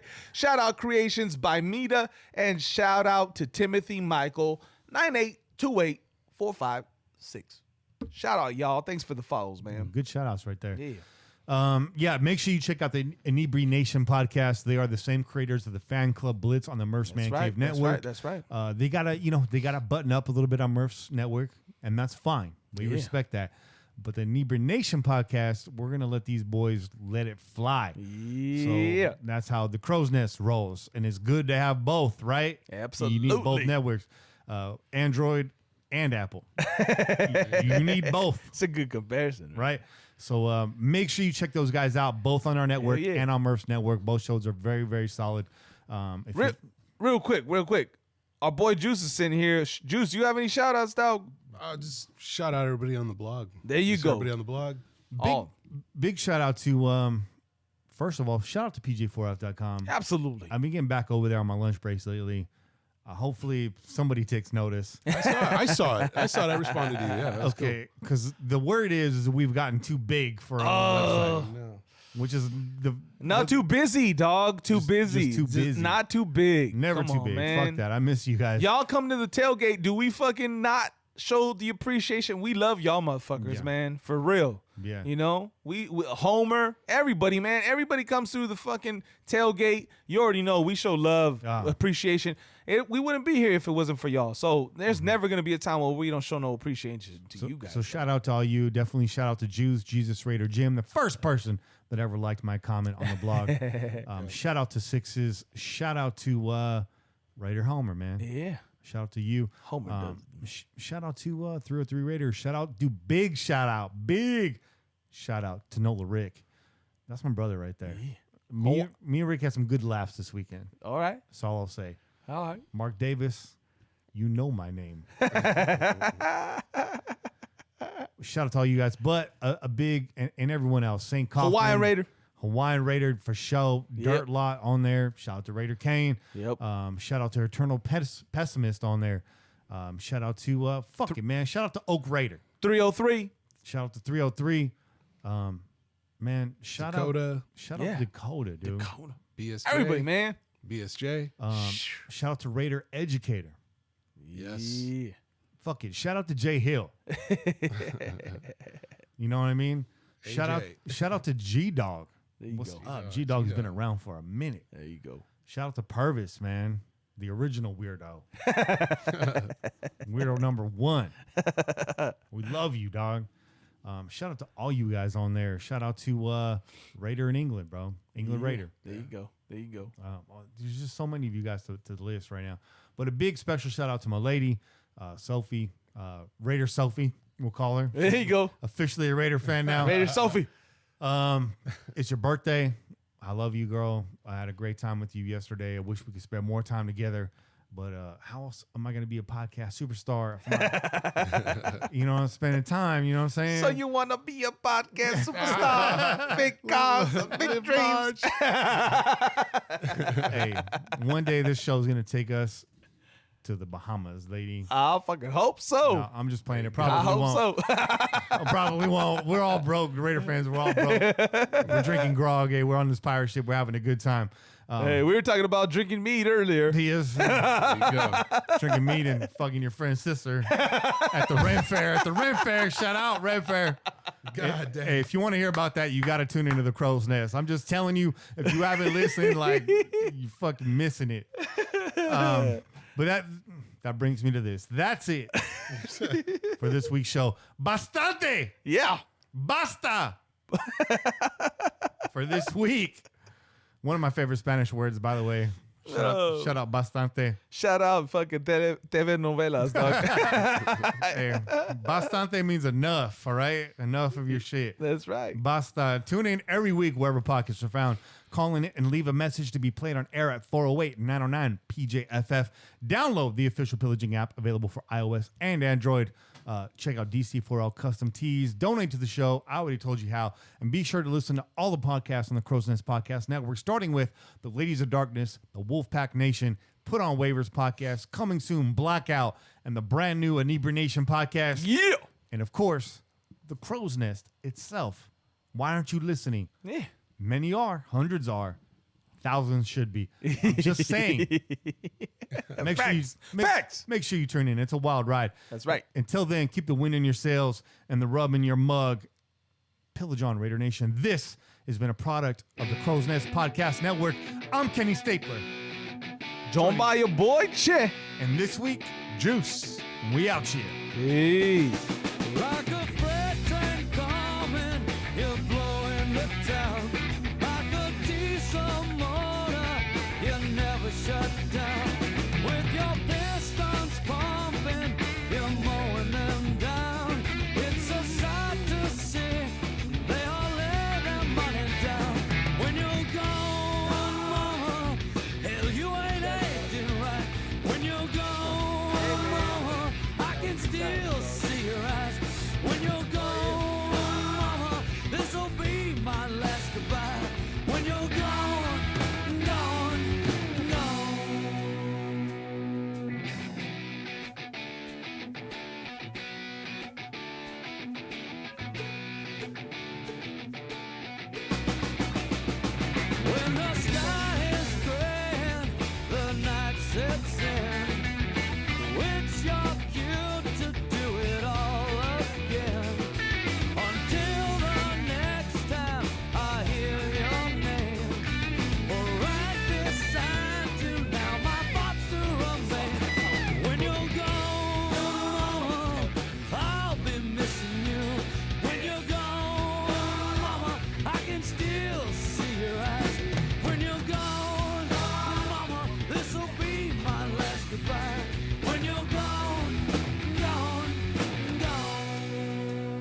guy's down, you know.